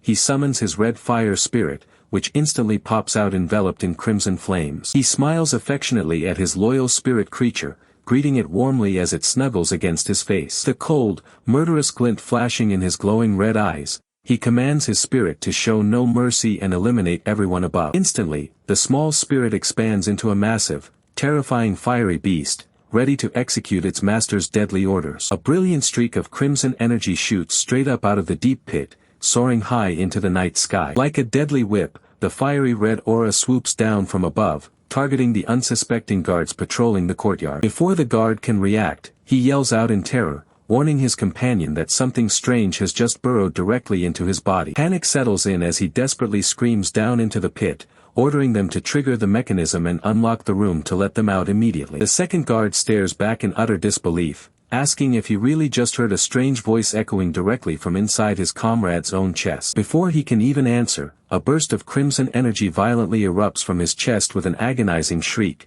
tearing his insides apart. The guard violently collapses onto the floor, dead, leaving his partner scrambling backward on the ground in absolute terror. Without skipping a beat, the sinister red thread darts out of the corpse and plunges straight into the surviving guard's chest, leaving him frozen in shock. Desperate to survive, the guard frantically crawls across the floor, promising to open the mechanism immediately so he can be spared. A loud clanking sound echoes through the stone walls as the secret mechanism finally activates, causing the ceiling panel overhead to slide open. Down below, Zhuo Yifan urges Miss Lei to get up immediately if she wants to stay alive, as their chance to escape has finally arrived. Turning his gaze toward the open exit above, Zhuo Yifan sternly commands her to follow his lead without hesitation. Lei Yunting glares back at him angrily, questioning if he is trying to get her killed with his reckless plan. Proclaiming that she has no intention of dying just yet, she leaps upwards alongside Zhuo Yifan, soaring out of the secret chamber. As Lei Yunting lands smoothly in the upper room, the trembling guard bows low before her, begging for his life to be spared. The guard whimpers excuses, claiming he was forced into serving Yang Ming, but Lei Yunting coldly shuts him up and orders him to stay quiet. Meanwhile, Zhuo Yifan approaches the bedridden old master, offering to heal his condition as long as he listens to his instructions. Overhearing his bold declaration, Lei Yunting turns around in shock, asking if he truly possesses the ability to cure her father. The old master lies motionless on the bed, his wide, vacant eyes staring back at Zhuo Yifan in utter silence. Assuring the old man that he means no harm, Zhuo Yifan introduces himself as the Luo family butler, explaining that they share a common enemy and need to cooperate. With a subtle, confident smirk playing across his face, Zhuo Yifan prepares to take action to extract the affliction. With a flick of his finger, Zhuo Yifan controls the glowing crimson thread of energy, guiding it through the air with deadly precision. The red streak swoops forward and plunges directly into the old man's chest, leaving Lei Yunting gasping in horror at the sudden strike. Lei Yunting furiously confronts him about what he just did, but Zhuo Yifan casually responds that this is simply part of the curing process. Still suspicious of his methods, Lei Yunting demands that he explain exactly what kind of entity was infesting her father's body. Turning his gaze back to her, Zhuo Yifan reveals the truth in a calm voice, stating that her father was host to a demon insect. He explains that cultivators of the demonic path cultivate and refine these vicious creatures, using them as powerful tools for both offense and defense. Reminding her of his previous claim, Zhuo Yifan asks if she remembers him mentioning the foreign object inside her father, pointing out how Yang Ming reacted strangely and trapped them right after. Shocked by his revelation, the girl stammers asking if his words were true, leaving Zhuo Yifan exasperated at how gullible she really is. Flushing with embarrassment, she hastily tries to save face, claiming she was merely playing along to trick Yang Ming into leaving. Ignoring her pathetic excuse, Zhuo Yifan calmly clarifies that Yang Ming panicked and trapped them the second he accurately identified her father's true condition. He further explains that the parasite is what paralyzed her father, declaring his intention to send his blood infant inside to extract the demonic bug. Skeptical yet hopeful, she questions whether his demonic creature truly possesses the capability to cure her dying father. Suddenly, a red energy streak enters the old man's body, causing him to open his eyes and weakly croak out his daughter's name. Tears well up in her eyes as she tightly cradles her father's face, overjoyed that he has finally regained his voice. But before she can celebrate, her father arches back in agony with a violent gasp, stunning her in sheer terror. Seeing the white parasite forced out of her father's body, the furious girl lunges forward, determined to smash the vile creature to pieces. Instantly, Zhuo Yifan snatches her wrist, shouting at her to halt and warning that touching the parasite directly is extremely dangerous. With a stern glare and an authoritative command, he barks at her once more, freezing her in her tracks. Securing the creature in a small box, a sinister smirk spreads across Zhuo Yifan face as he realizes this unexpected visit turned out to be immensely profitable. He reflects on how rare this creature is, a snow silkworm born in frigid depths, often foolishly dismissed by ignorant cultivators as a mere low-level demonic pest. Even in the Holy Lands, few comprehend its extraordinary abilities once it takes root within a host. Knowing that the parasite simply migrates to a new host upon its vessel's death, standard methods can never truly eradicate it. By cleverly using his blood infant to trick the larva into believing its host's vitality was completely depleted, Zhuo Yifan forced the bug to flee outside voluntarily. Deprived of nourishment by the blood infant's aura, the weakened snow silkworm abandoned its host, rendering it helpless and easy to capture like an ordinary insect. Gloating over his prized acquisition, Zhuo Yifan quickly masks his sinister plot and urges the stunned girl to carry her father out immediately. He informs her that their next destination will be Fenglin City, a confident grin playing on his lips. Inner ambition burning brightly, Zhuo Yifan secretly vows to refine this snow silkworm into the most terrifying lethal weapon in existence. Emerging back outside into the forest, a horrific scene awaits them.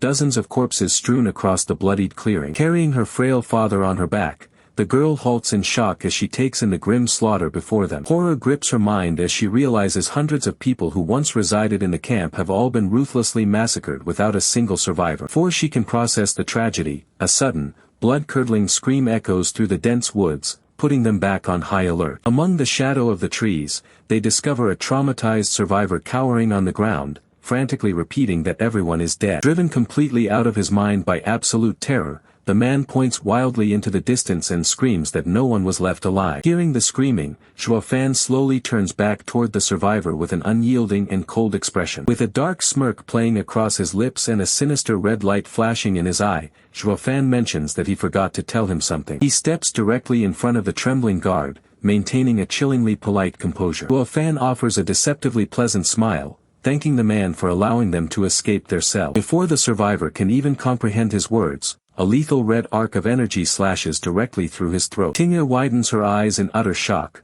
horrified by the sudden and ruthless execution unfolding right before her. As blood sprays from the man's neck, Zhuo Yifan coldly adds that he has simply outlived his usefulness. Tingya screams out in protest, but the guard collapses dead onto the forest floor before she can do anything. Zhuo Yifan turns his glowing red eyes toward her, bluntly explaining that leaving enemies alive would leak their escape and endanger everyone back in Fenglin City. Carried on her back, the injured old butler weakly speaks up, agreeing with Zhuo Yifan decision and offering his gratitude. Observing Zhuo Yifan ruthless efficiency, Tingya privately questions if allying with such a monster was the right decision. Yet, as they walk forward into the woods, she comes to a terrifying conclusion: becoming Zhuo Yifan enemy guarantees absolute death. 10 days later, the group successfully completes their long journey and arrives safely at the vibrant gates of Fenglin City. Upon their arrival, the little maid servant comes running out with tears streaming down her face, crying out for her mistress. Tingya warmly pulls her loyal maid into a tight embrace,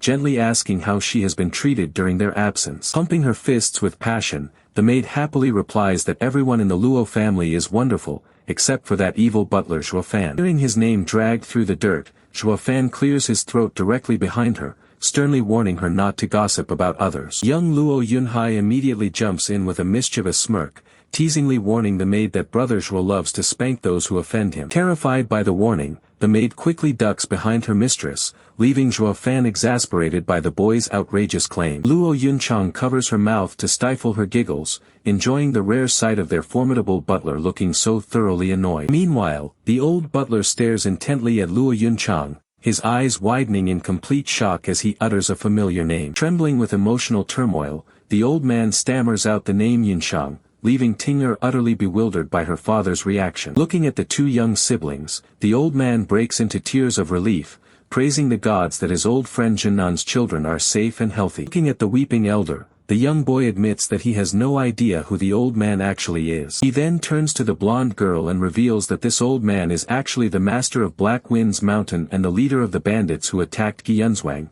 leaving her completely stunned. Overwhelmed by the sudden realization, the young lady stands frozen in utter shock as a heavy darkness settles over her. Fearing for her father's safety, Tingya immediately steps up with an anxious look, determined to protect him at all costs. However, the old man gently places a hand on Tingya's shoulder, softly telling her to step back and let things unfold. Taking full responsibility, the old man drops to his knees and declares that the tragedy of the Luo family was his fault, offering his life as retribution. Seeing him kneel, both Tingya and her companion scream out in absolute panic for their master. Pressing his head firmly to the floor, the old man forbids anyone from attacking, insisting that this is his own personal debt to the Luo family. The blonde girl can only gaze down in complete shock at his desperate bow. Seeing her reaction, the young boy finally steps in to clarify that the old man was poisoned and controlled by Yang Ming for a long time, meaning he had no hand in the Luo family's tragedy. Hearing this, the blonde girl turns into a furious chibi state and yells at the boy for not explaining all of this sooner. The boy nonchalantly gestures, reasoning that the old man was still technically responsible for bringing the spy into his home,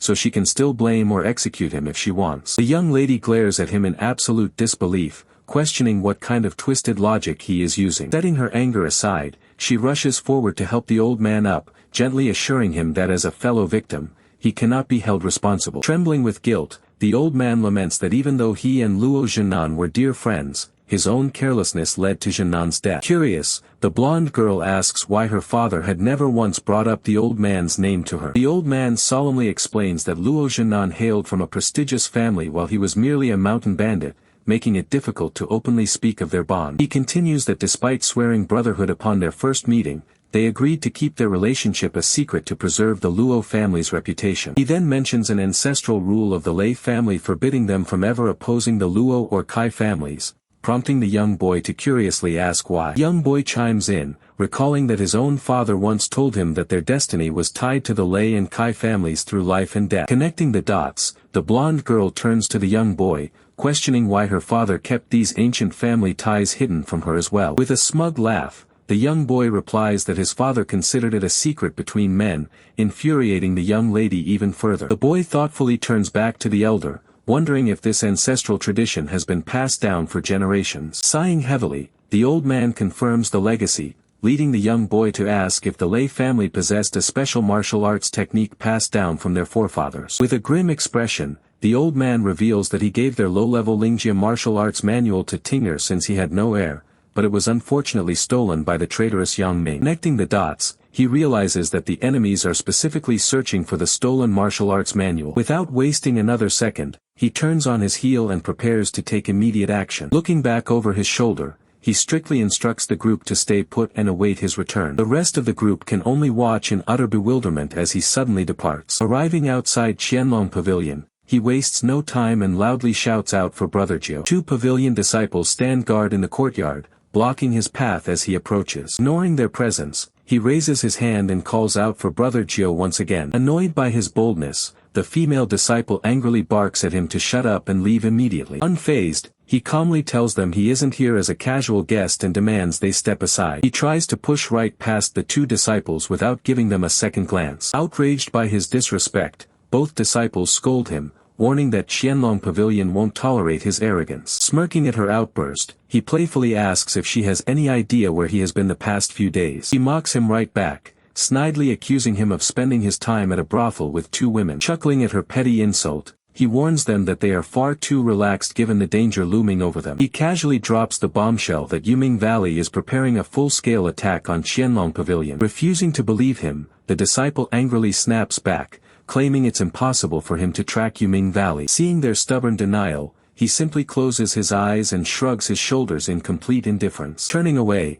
he mockingly tells them not to drag the Luo family down when their pavilion gets destroyed. Enraged by his harsh words, the female disciple fumes in anger and curses at his departing back. Suddenly, the heavy doors leading deeper into the pavilion slide wide open. A powerful voice echoes from within, ordering the disciples to let him inside immediately. Stunned by Uncle Zhuo's direct order, the female disciple reluctantly steps back in defeat. Smirking at her reaction, he walks right past her, declaring that he can find his own way inside. As he walks off, the female disciple explodes in jealous frustration while her partner tries to comfort her. With total confidence, his silhouette strides down the grand hallway to meet Uncle Zhuo face to face. As Zhuo Fan steps into the main hall, his keen eyes instantly pick up an unusual, heavy atmosphere lingering in the room. Sitting high on his central throne, Uncle Zhuo greets him directly, asking what new intelligence he has brought today. Fixing him with a sharp, stern glare, Uncle Zhuo sternly warns that he won't tolerate any useless or trivial updates. Unfazed, Zhuo Fan smirks and reveals that the masters of Yuming Valley are preparing an imminent surprise attack, asking if that counts as useless. Hearing this dire revelation, the Grand Elder sitting beside Uncle Zhuo admits that if true, it poses a massive crisis. Suddenly, the shadowy figures seated on the high thrones shift forward, releasing a terrifying, oppressive aura into the room. Zhuo Fan's eyes widen in genuine shock as the overwhelming spiritual pressure hits him out of nowhere. A colossal, fiery golden dragon spirit erupts from the high seats, roaring with immense power that fills the entire hall. Sweating under the crushing weight of their aura, Zhuo Fan tries to discern the identity of these formidable experts. Staring up at the towering shadows on the thrones, he feels completely pinned down by their staggering martial pressure. Recognizing the distinct traits of their aura, he identifies one as a master of destructive fire magic. He further notices the second expert possessing the mighty golden dragon body, realizing both elders wield unfathomable strength. Astonished, Zhuo Fan calculates that their power is near the God Vision stage, making them top-tier powerhouses within the pavilion. The white-haired elder looks down and addresses Zhuo Fan directly, noting he is the young man Uncle Zhuo constantly praises. Quickly regaining his composure, Zhuo Fan bows with utmost respect and humbly confirms his identity. When the elder asks if he is truly a level 5 array master, Zhuo Fan modestly downplays his skill as insignificant before elders. White-haired elder chuckles, assuring him that array masters are deeply honored here and offering even greater respect if he joins them. Suddenly, the fiery red-haired elder calls out to the young man from his high seat. Reclining casually, the red-haired elder brings up how Uncle Zhuo claimed Zhuo Fan planned to make a small clan top 7 in 10 years. Leaning in with a sharp grin, the red-haired elder admits he admired that bold madness, but questions why Zhuo Fan is acting so humble now. With a slight smile, Zhuo Fan smoothly explains that his casual tone is only reserved for familiar friends like Uncle Zhuo. Hearing this polite excuse, Uncle Zhuo reacts with hilarious disbelief that Zhuo Fan is actually capable of behaving like a good kid. Uncle Zhuo chuckles out loud, mocking how Zhuo Fan suddenly turned obedient only because he's facing powerful elders. Zhuo Fan turns to Uncle Zhuo with a clever smirk,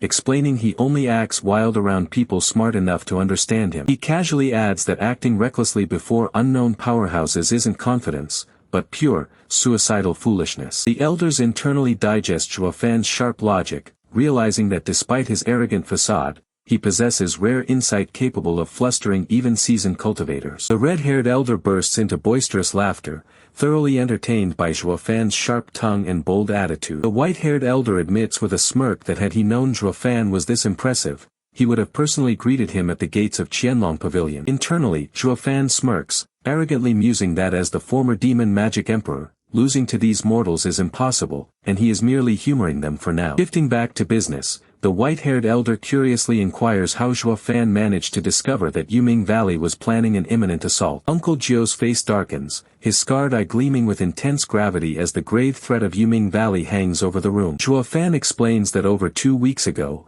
he detected 2 extremely powerful chi presences hiding within the Sun family alongside Elder James. Overwhelmed by fury, Uncle Zhuo slams his hand onto the wooden table with full force, letting his temper flare. Fueled by vengeance, Uncle Zhuo roars that no matter how many enemies Yuming Valley sends, he will personally slaughter every single one of them. Seeing his fellow elder lose control, the white-haired elder immediately shouts at Uncle Zhuo to calm down and keep his rage in check. Turning back to Zhuo Fan, the white-haired elder demands to know his secret intelligence source, but Zhuo Fan simply waves his hand, cheekily replying that everyone has their own secret methods. Uncle Zhuo steps in to defend the young man, assuring Elder San that Zhuo Fan's intelligence is completely reliable. He reminds the elder how Zhuo Fan accurately forewarned them about Elder Jane's secret visit to the Kai family, a detail their own scouts had completely missed. Impressed and intrigued by his uncanny abilities, the white-haired elder eyes Zhuo Fan closely and asks who his mysterious master could possibly be. With absolute confidence, Zhuo Fan proudly declares that his master goes by the grandiose title of the ruler of 9 underworlds. All 3 elders freeze in shock upon hearing the imposing title, wondering if such a legendary figure truly exists in their world. Inwardly, Zhuo Fan chuckles, knowing that anyone from the sacred land would immediately link that title to the demon emperor of 9 hells. He sneers internally, well aware that the inhabitants of this lower realm are far too ignorant of ancient lore to ever see through his lie. Convinced by the grand title, the white-haired elder nods thoughtfully, reasoning that only an extraordinary expert could train a youth to become a 5th-level array master. Having achieved his objective, Zhuo Fan casually changes the subject and asks Uncle Zhuo if he happens to have any recovery pills on hand. Uncle Zhuo looks slightly puzzled, asking if someone in the Luo family has suffered injuries requiring medicine. Without hesitation, an elder tosses a small porcelain pill bottle directly toward Zhuo Fan. Zhuo Fan catches the bottle mid-air, pleasantly surprised to find high-quality 3rd-level recovery pills, and politely bows before taking his leave. Uncle Zhuo stares silently in utter disbelief as he realizes he was just casually scammed out of valuable medicine. Snapping into comedic rage, Uncle Zhuo shakes his fist,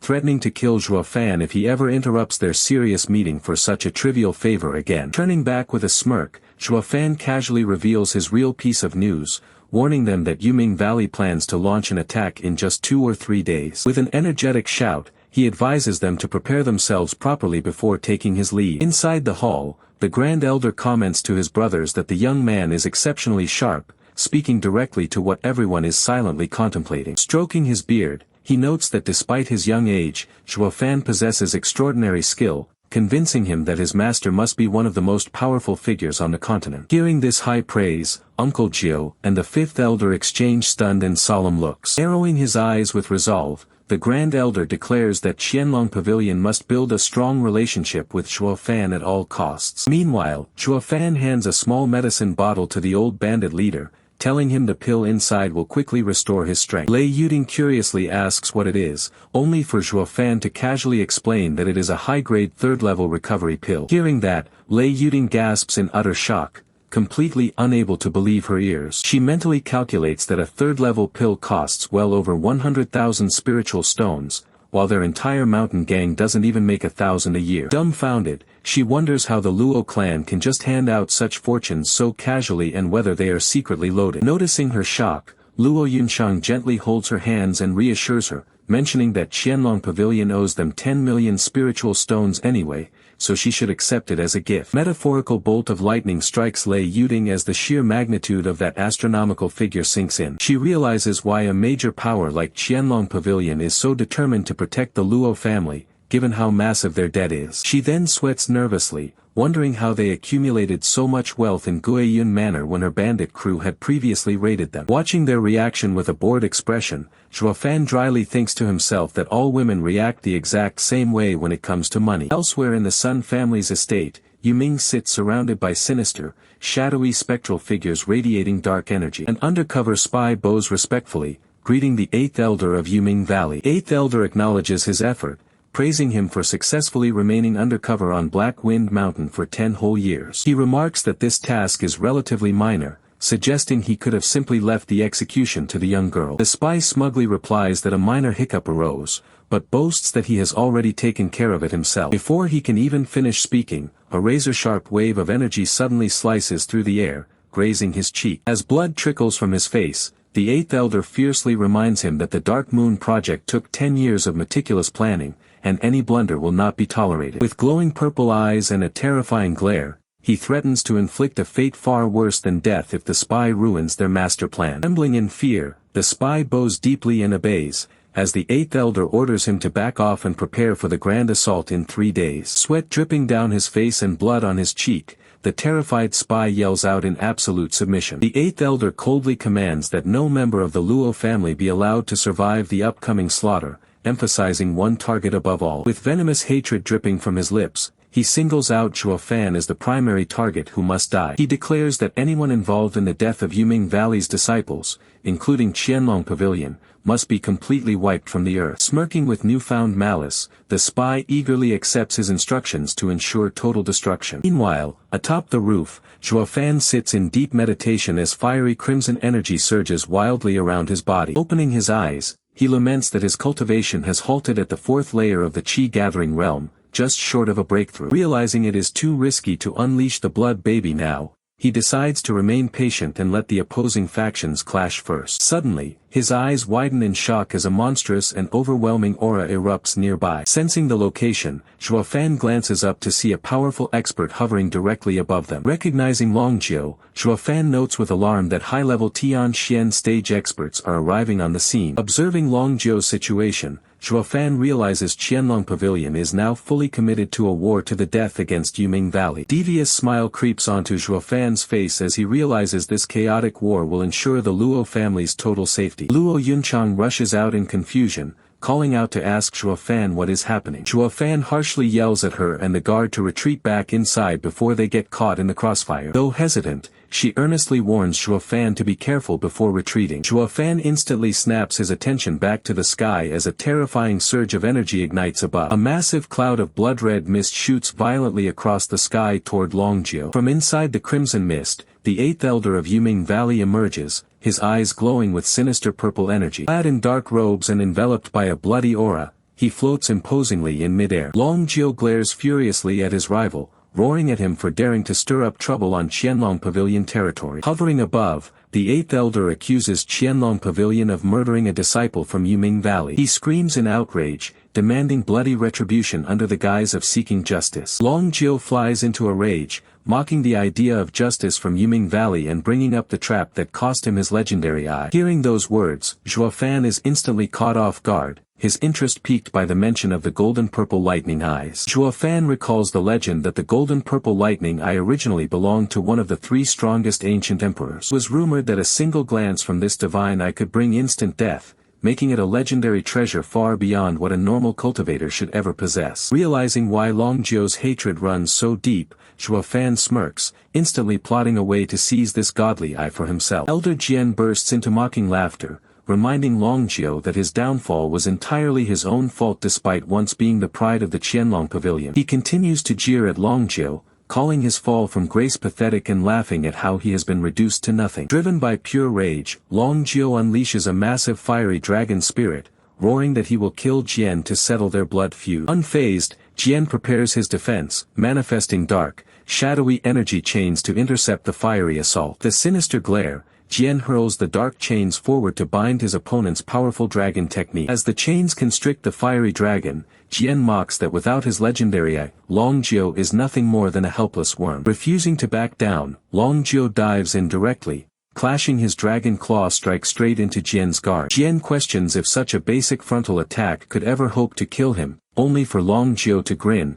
revealing it was merely a distraction. With a sudden burst of force, Long Zhou hurls Jian backward, positioning him perfectly in the open sky. Jian realizes too late that he has been lured into a trap as 2 of Long Zhou's allies suddenly swoop down from above. Even in the face of an ambush, Jian laughs maniacally while Long Zhou desperately orders his comrades to strike the killing blow. Suddenly, 2 mysterious dark-cloaked figures intervene, prompting a frantic warning for Long Zhou to watch out. Despite a dark-robed assassin diving at him with lethal purple energy, Long Zhou's obsession with killing Jian blinds him to the danger. With fiery energy erupting from his back, Long Zhou prepares to make a final, desperate stand against the incoming threat. Gritting his teeth, Long Zhou vows that he will not die in vain as he draws a radiant golden sword. A massive, blinding bolt of golden lightning erupts from the sky, tearing through the battlefield. The dark-robed assassins scream in agony as they are forcefully blasted back by the overwhelming lightning strike. Floating majestically in the air, Long Zhou channels the remnants of the powerful lightning directly through his blade. One of the startled assassins gasps in shock,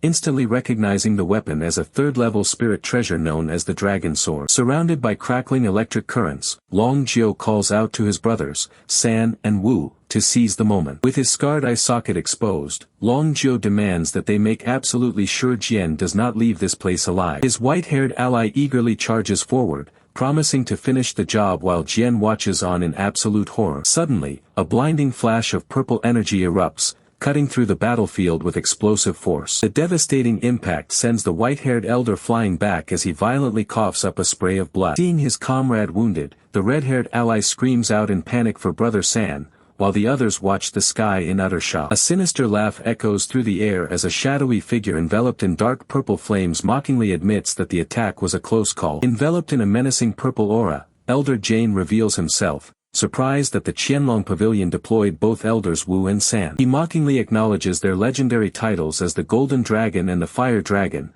just as an ominous black crow perches on his shoulder. Watching from a distance, Jian's eyes widen as he immediately recognizes the creature as a legendary demon crow. Jian recalls that these terrifying beasts have the unique ability to devour anything and absorb those attributes as their own power. While analyzing how the beast's power relies entirely on its master, Jian suddenly spots a shocking detail that stops him in his tracks. Crackling purple electricity sparks from the crow's eye, revealing it to be the legendary golden purple lightning eye that was supposed to be destroyed. A wicked grin spreads across Jian's face as he licks his lips, realizing this twist of fate just made the battle incredibly interesting. High above the rooftops, Long Zhou hovers in the sky, crackling with golden lightning as he prepares to unleash his power. Staring at the bird, Long Zhou is shaken to his core, unable to comprehend how his supposedly destroyed golden purple lightning eye is right in front of him. Elder Jane floats triumphantly, mocking Long Zhou by boasting that his prized eye has now been claimed by the demon crow. He boldly declares that if they want to take his life today,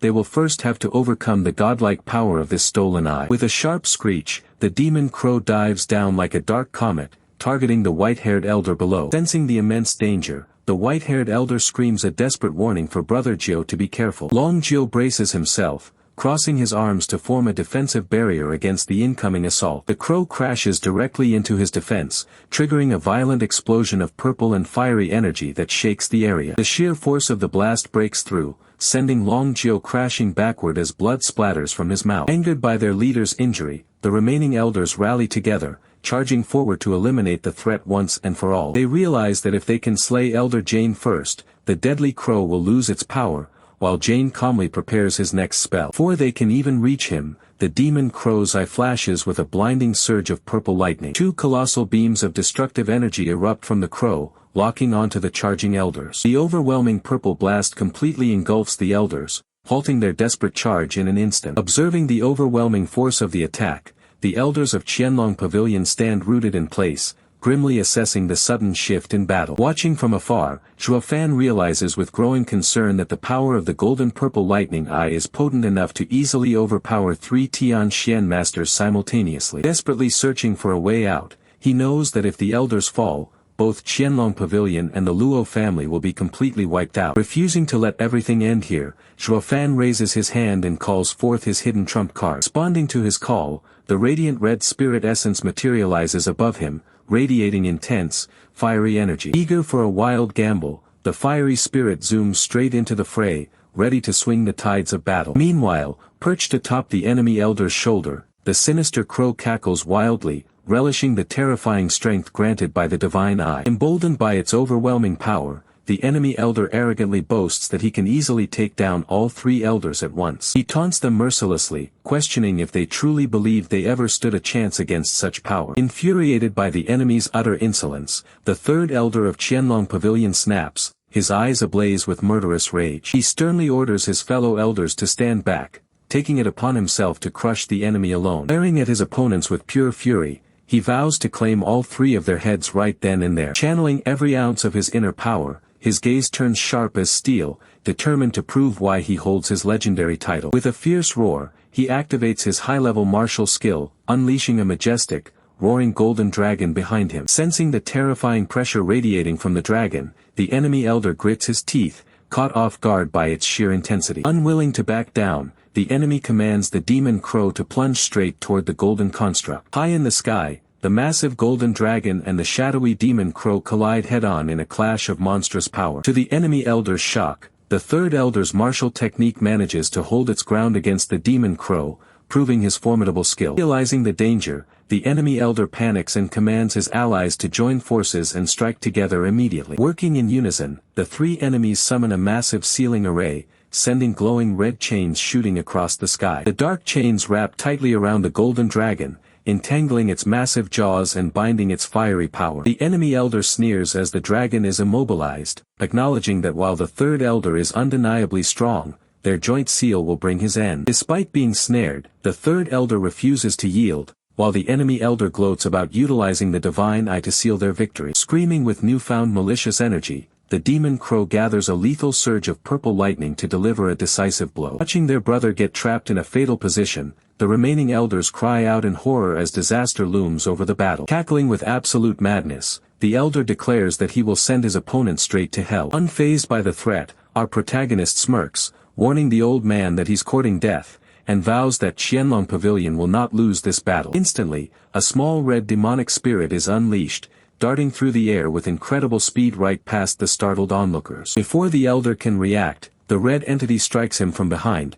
leaving him completely paralyzed with shock as sweat pours down his face. A massive vortex of purple energy erupts, sending dark, heavy chains whipping outward in all directions. Sudden turn of events leaves the enemy forces bewildered, as they desperately yell out to Elder Jane, demanding to know what he is doing. High above, a powerful master in white robes summons a magnificent golden dragon, its eyes burning with intense flames as it dominates the sky. Realizing the sheer scale of the power before him, the elder's face contorts in pure, unadulterated terror. With a deafening roar, the golden dragon sweeps downward, completely overwhelming the battlefield with its blinding light. While the enemy soldiers cry out in disbelief, the white-robed master looks down with utter disdain, muttering that their efforts are nothing special. Cursing his luck, the injured elder realizes he was caught off guard by a sneak attack, convinced that he is dealing with a formidable master of demon magic. Eating from his mouth, he frantically wonders if he was struck by a demon or a powerful magic treasure, realizing this mysterious opponent is far too dangerous to handle. Seeing no other option, the terrified elder yells for a retreat,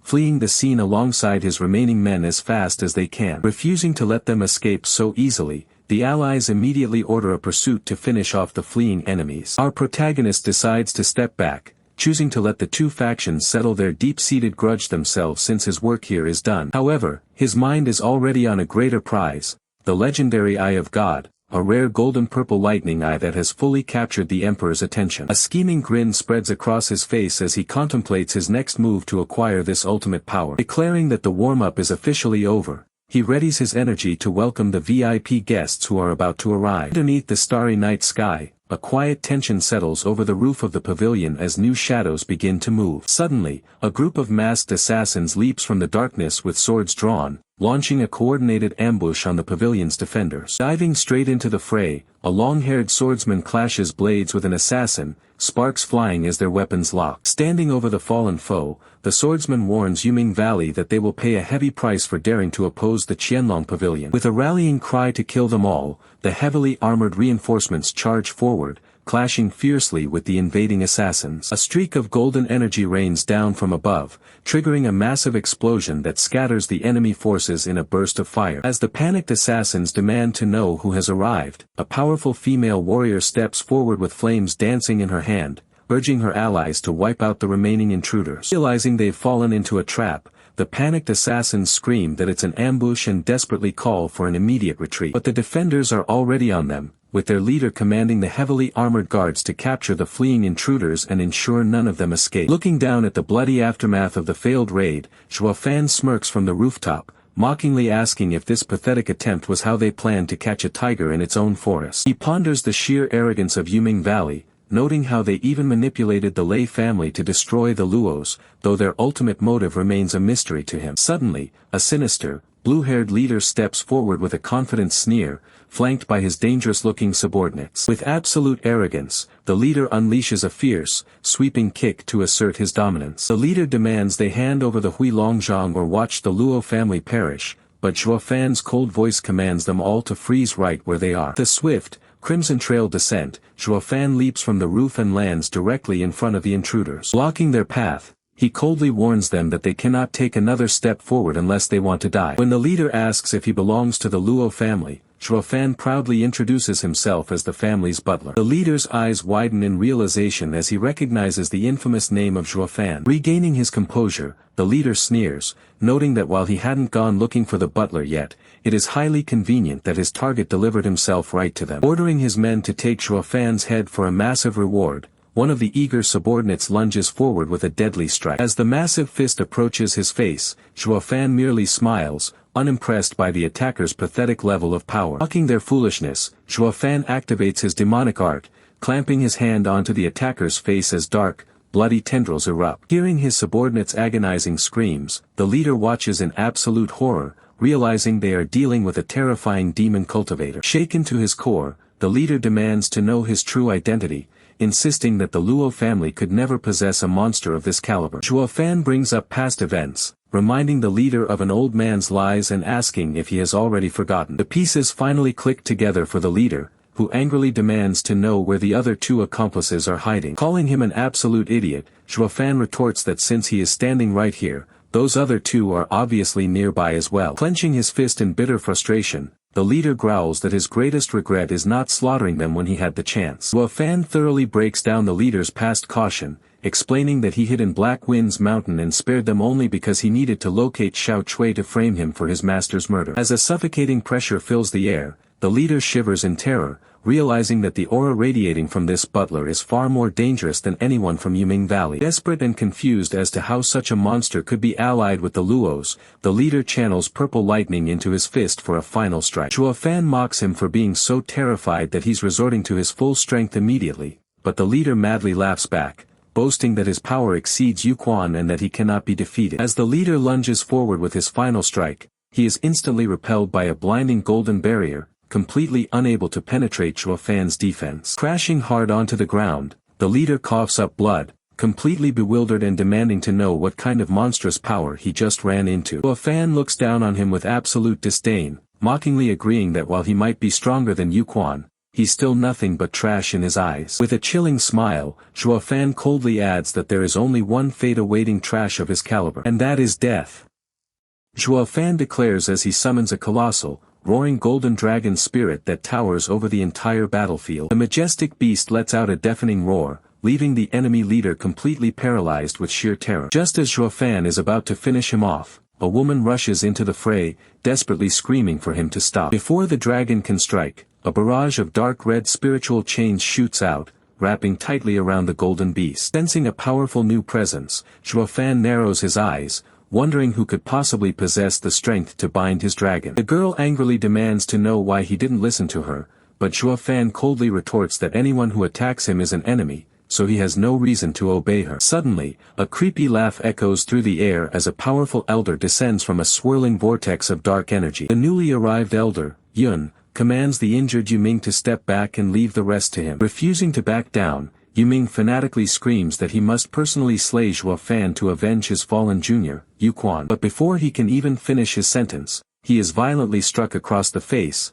letting out a painful scream. As Yuming crashes into the dirt once more, Elder Yun sternly asks if he truly believes he has what it takes to defeat someone of Zhuo Fan's caliber. A shocked Yuming asks why he was struck, prompting Elder Yun to acknowledge that while Yuming possesses first-class talent, compared to the monstrous youth standing before them, Yuming is nothing more than a pathetic ant. Turning his attention to Zhuo Fan, the elder offers him a rare compromise, stating that if he is willing to serve Yuming Valley, all of their past grievances will be completely wiped clean. Hearing this ridiculous offer, Zhuo Fan can't help but let out a mocking chuckle. With supreme confidence, Zhuo Fan asks the elder if he honestly believes he is even worthy of fighting him. Courtyard falls into a tense silence as the two opposing forces stare each other down under the night sky. Irritated by the boy's sheer arrogance, Elder Yun frowns and warns Zhuo Fan that he is being far too cocky. Gathering a sinister dark energy in his hand, the elder warns him to know his place, or else face dire consequences. Unleashing a barrage of dark soul chains,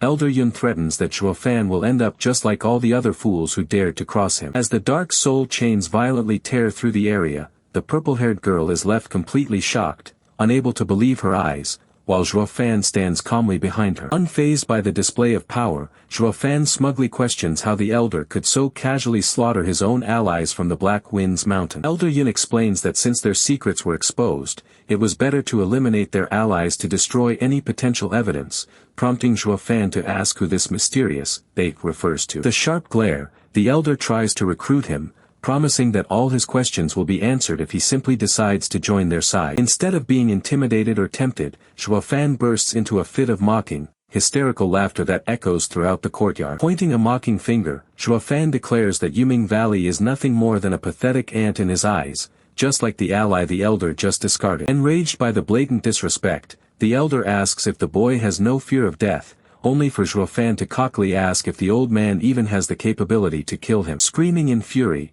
Elder Yun lunges forward for a lethal strike, but Zhuo Fan remains perfectly calm, preparing his hand signs with a confident grin. The elder's powerful fist collides directly with a glowing yellow barrier, completely blocking the deadly assault. Watching the clash from a distance, the blue-haired companion grits his teeth in frustration, bitterly reminding himself of his own status as a genius. Clenching his fist so hard it trembles, he seethes with jealousy, believing he would still be the center of attention if it weren't for Zhuo Fan's existence. He mutters Zhuo Fan's name under his breath, his resentment reaching a boiling point. Glaring back with pure hatred, he vows to get his revenge, warning Zhuo Fan to watch his back. Spotting him attempting to flee across the rooftops, the purple-haired girl immediately leaps into action to cut off his escape. Looking back at her pursuit, the escaping youth sneers, calling her a stupid girl for thinking she can catch him. Suddenly, a small red demonic spirit zips through the air, catching her completely off guard. Back in the main fight, Elder Yun continues to pour his dark energy into his strikes, desperately trying to shatter Zhuo Fan's defense. Unleashing a relentless flurry of blows, the elder mockingly asks the kid if he honestly believes he can win against him. Deflecting the onslaught, Zhuo Fan channels a fiery red energy into his fist and launches a powerful counterattack that catches the elder by surprise. The sheer force of the collision causes a massive explosion, tearing up the ground beneath them. Floating high in the air, Elder Yun admits it is impressive for someone so young to control a level 3 Panlong array, but calls it a pity nonetheless. Screaming that his luck has run out today, the elder dives down with a devastating purple strike, while Zhuo Fan calmly activates a golden magic circle. The elder's massive dark fist collides with multiple layers of glowing golden barriers, which effortlessly absorb the impact. Refusing to accept reality, the elder rages that the true power of a Tianxian stage master is far beyond anything a brat like him can comprehend. With a cold, mocking smile, Zhuo Yifan retorts that the true, unimaginable power actually belongs to his 5th level array. Zhuo Yifan smirks and clasps his hands, summoning the first colossal golden dragon from his array to confront the elder. Refusing to be intimidated, the elder unleashes his dark chains, shouting at Zhuo Yifan not to underestimate his power. But Zhuo Yifan merely conjures more power, summoning a second dragon that catches the elder completely off guard. The onslaught doesn't stop there, as Zhuo Yifan rapidly summons a 3rd, 4th, and eventually up to 9 massive golden dragons. Realizing the sheer scale of the attack, the terrified elder admits his mistake, recognizing that this is far beyond a simple 3rd-level Panlong array. Zhuo Yifan coldly reveals that this is actually the 5th-level Juten Panlong array, inviting the elder to experience its full power firsthand. Despite the danger, the elder bursts into maniacal laughter, genuinely impressed by Zhuo Yifan's talent, and offers him one last chance to join Yiming Valley. Zhuo Yifan scoffs at the offer, bluntly stating that their trash valley isn't nearly good enough for him. The elder's expression darkens as he accepts that recruitment is no longer an option. Deciding that such a monstrous genius is too dangerous to leave alive, the elder lunges forward to eliminate him. Unfazed by the charge, Zhuo Yifan calmly directs his massive golden dragon to strike. The elder can only watch in horror as multiple roaring dragons bear down on him simultaneously. The devastating power of the array slams directly into the elder, engulfing him in a barrage of golden energy. Massive explosion rocks the area, shattering the ground beneath the impact. Sent flying through the air, the battered elder vomits a mouthful of blood from the intense damage. Watching his opponent struggle, Zhuo Yifan mockingly questions how someone with such mediocre skills could even become an elder. He goes on to insult the entire Yiming Valley, wondering how such a weak faction could be considered one of the 7 great families. Trembling with rage and covered in blood, the elder growls that even if Zhuo Yifan begs for mercy, it won't save him. With a face twisted in absolute hatred, he screams his final vow to slaughter the young master no matter what.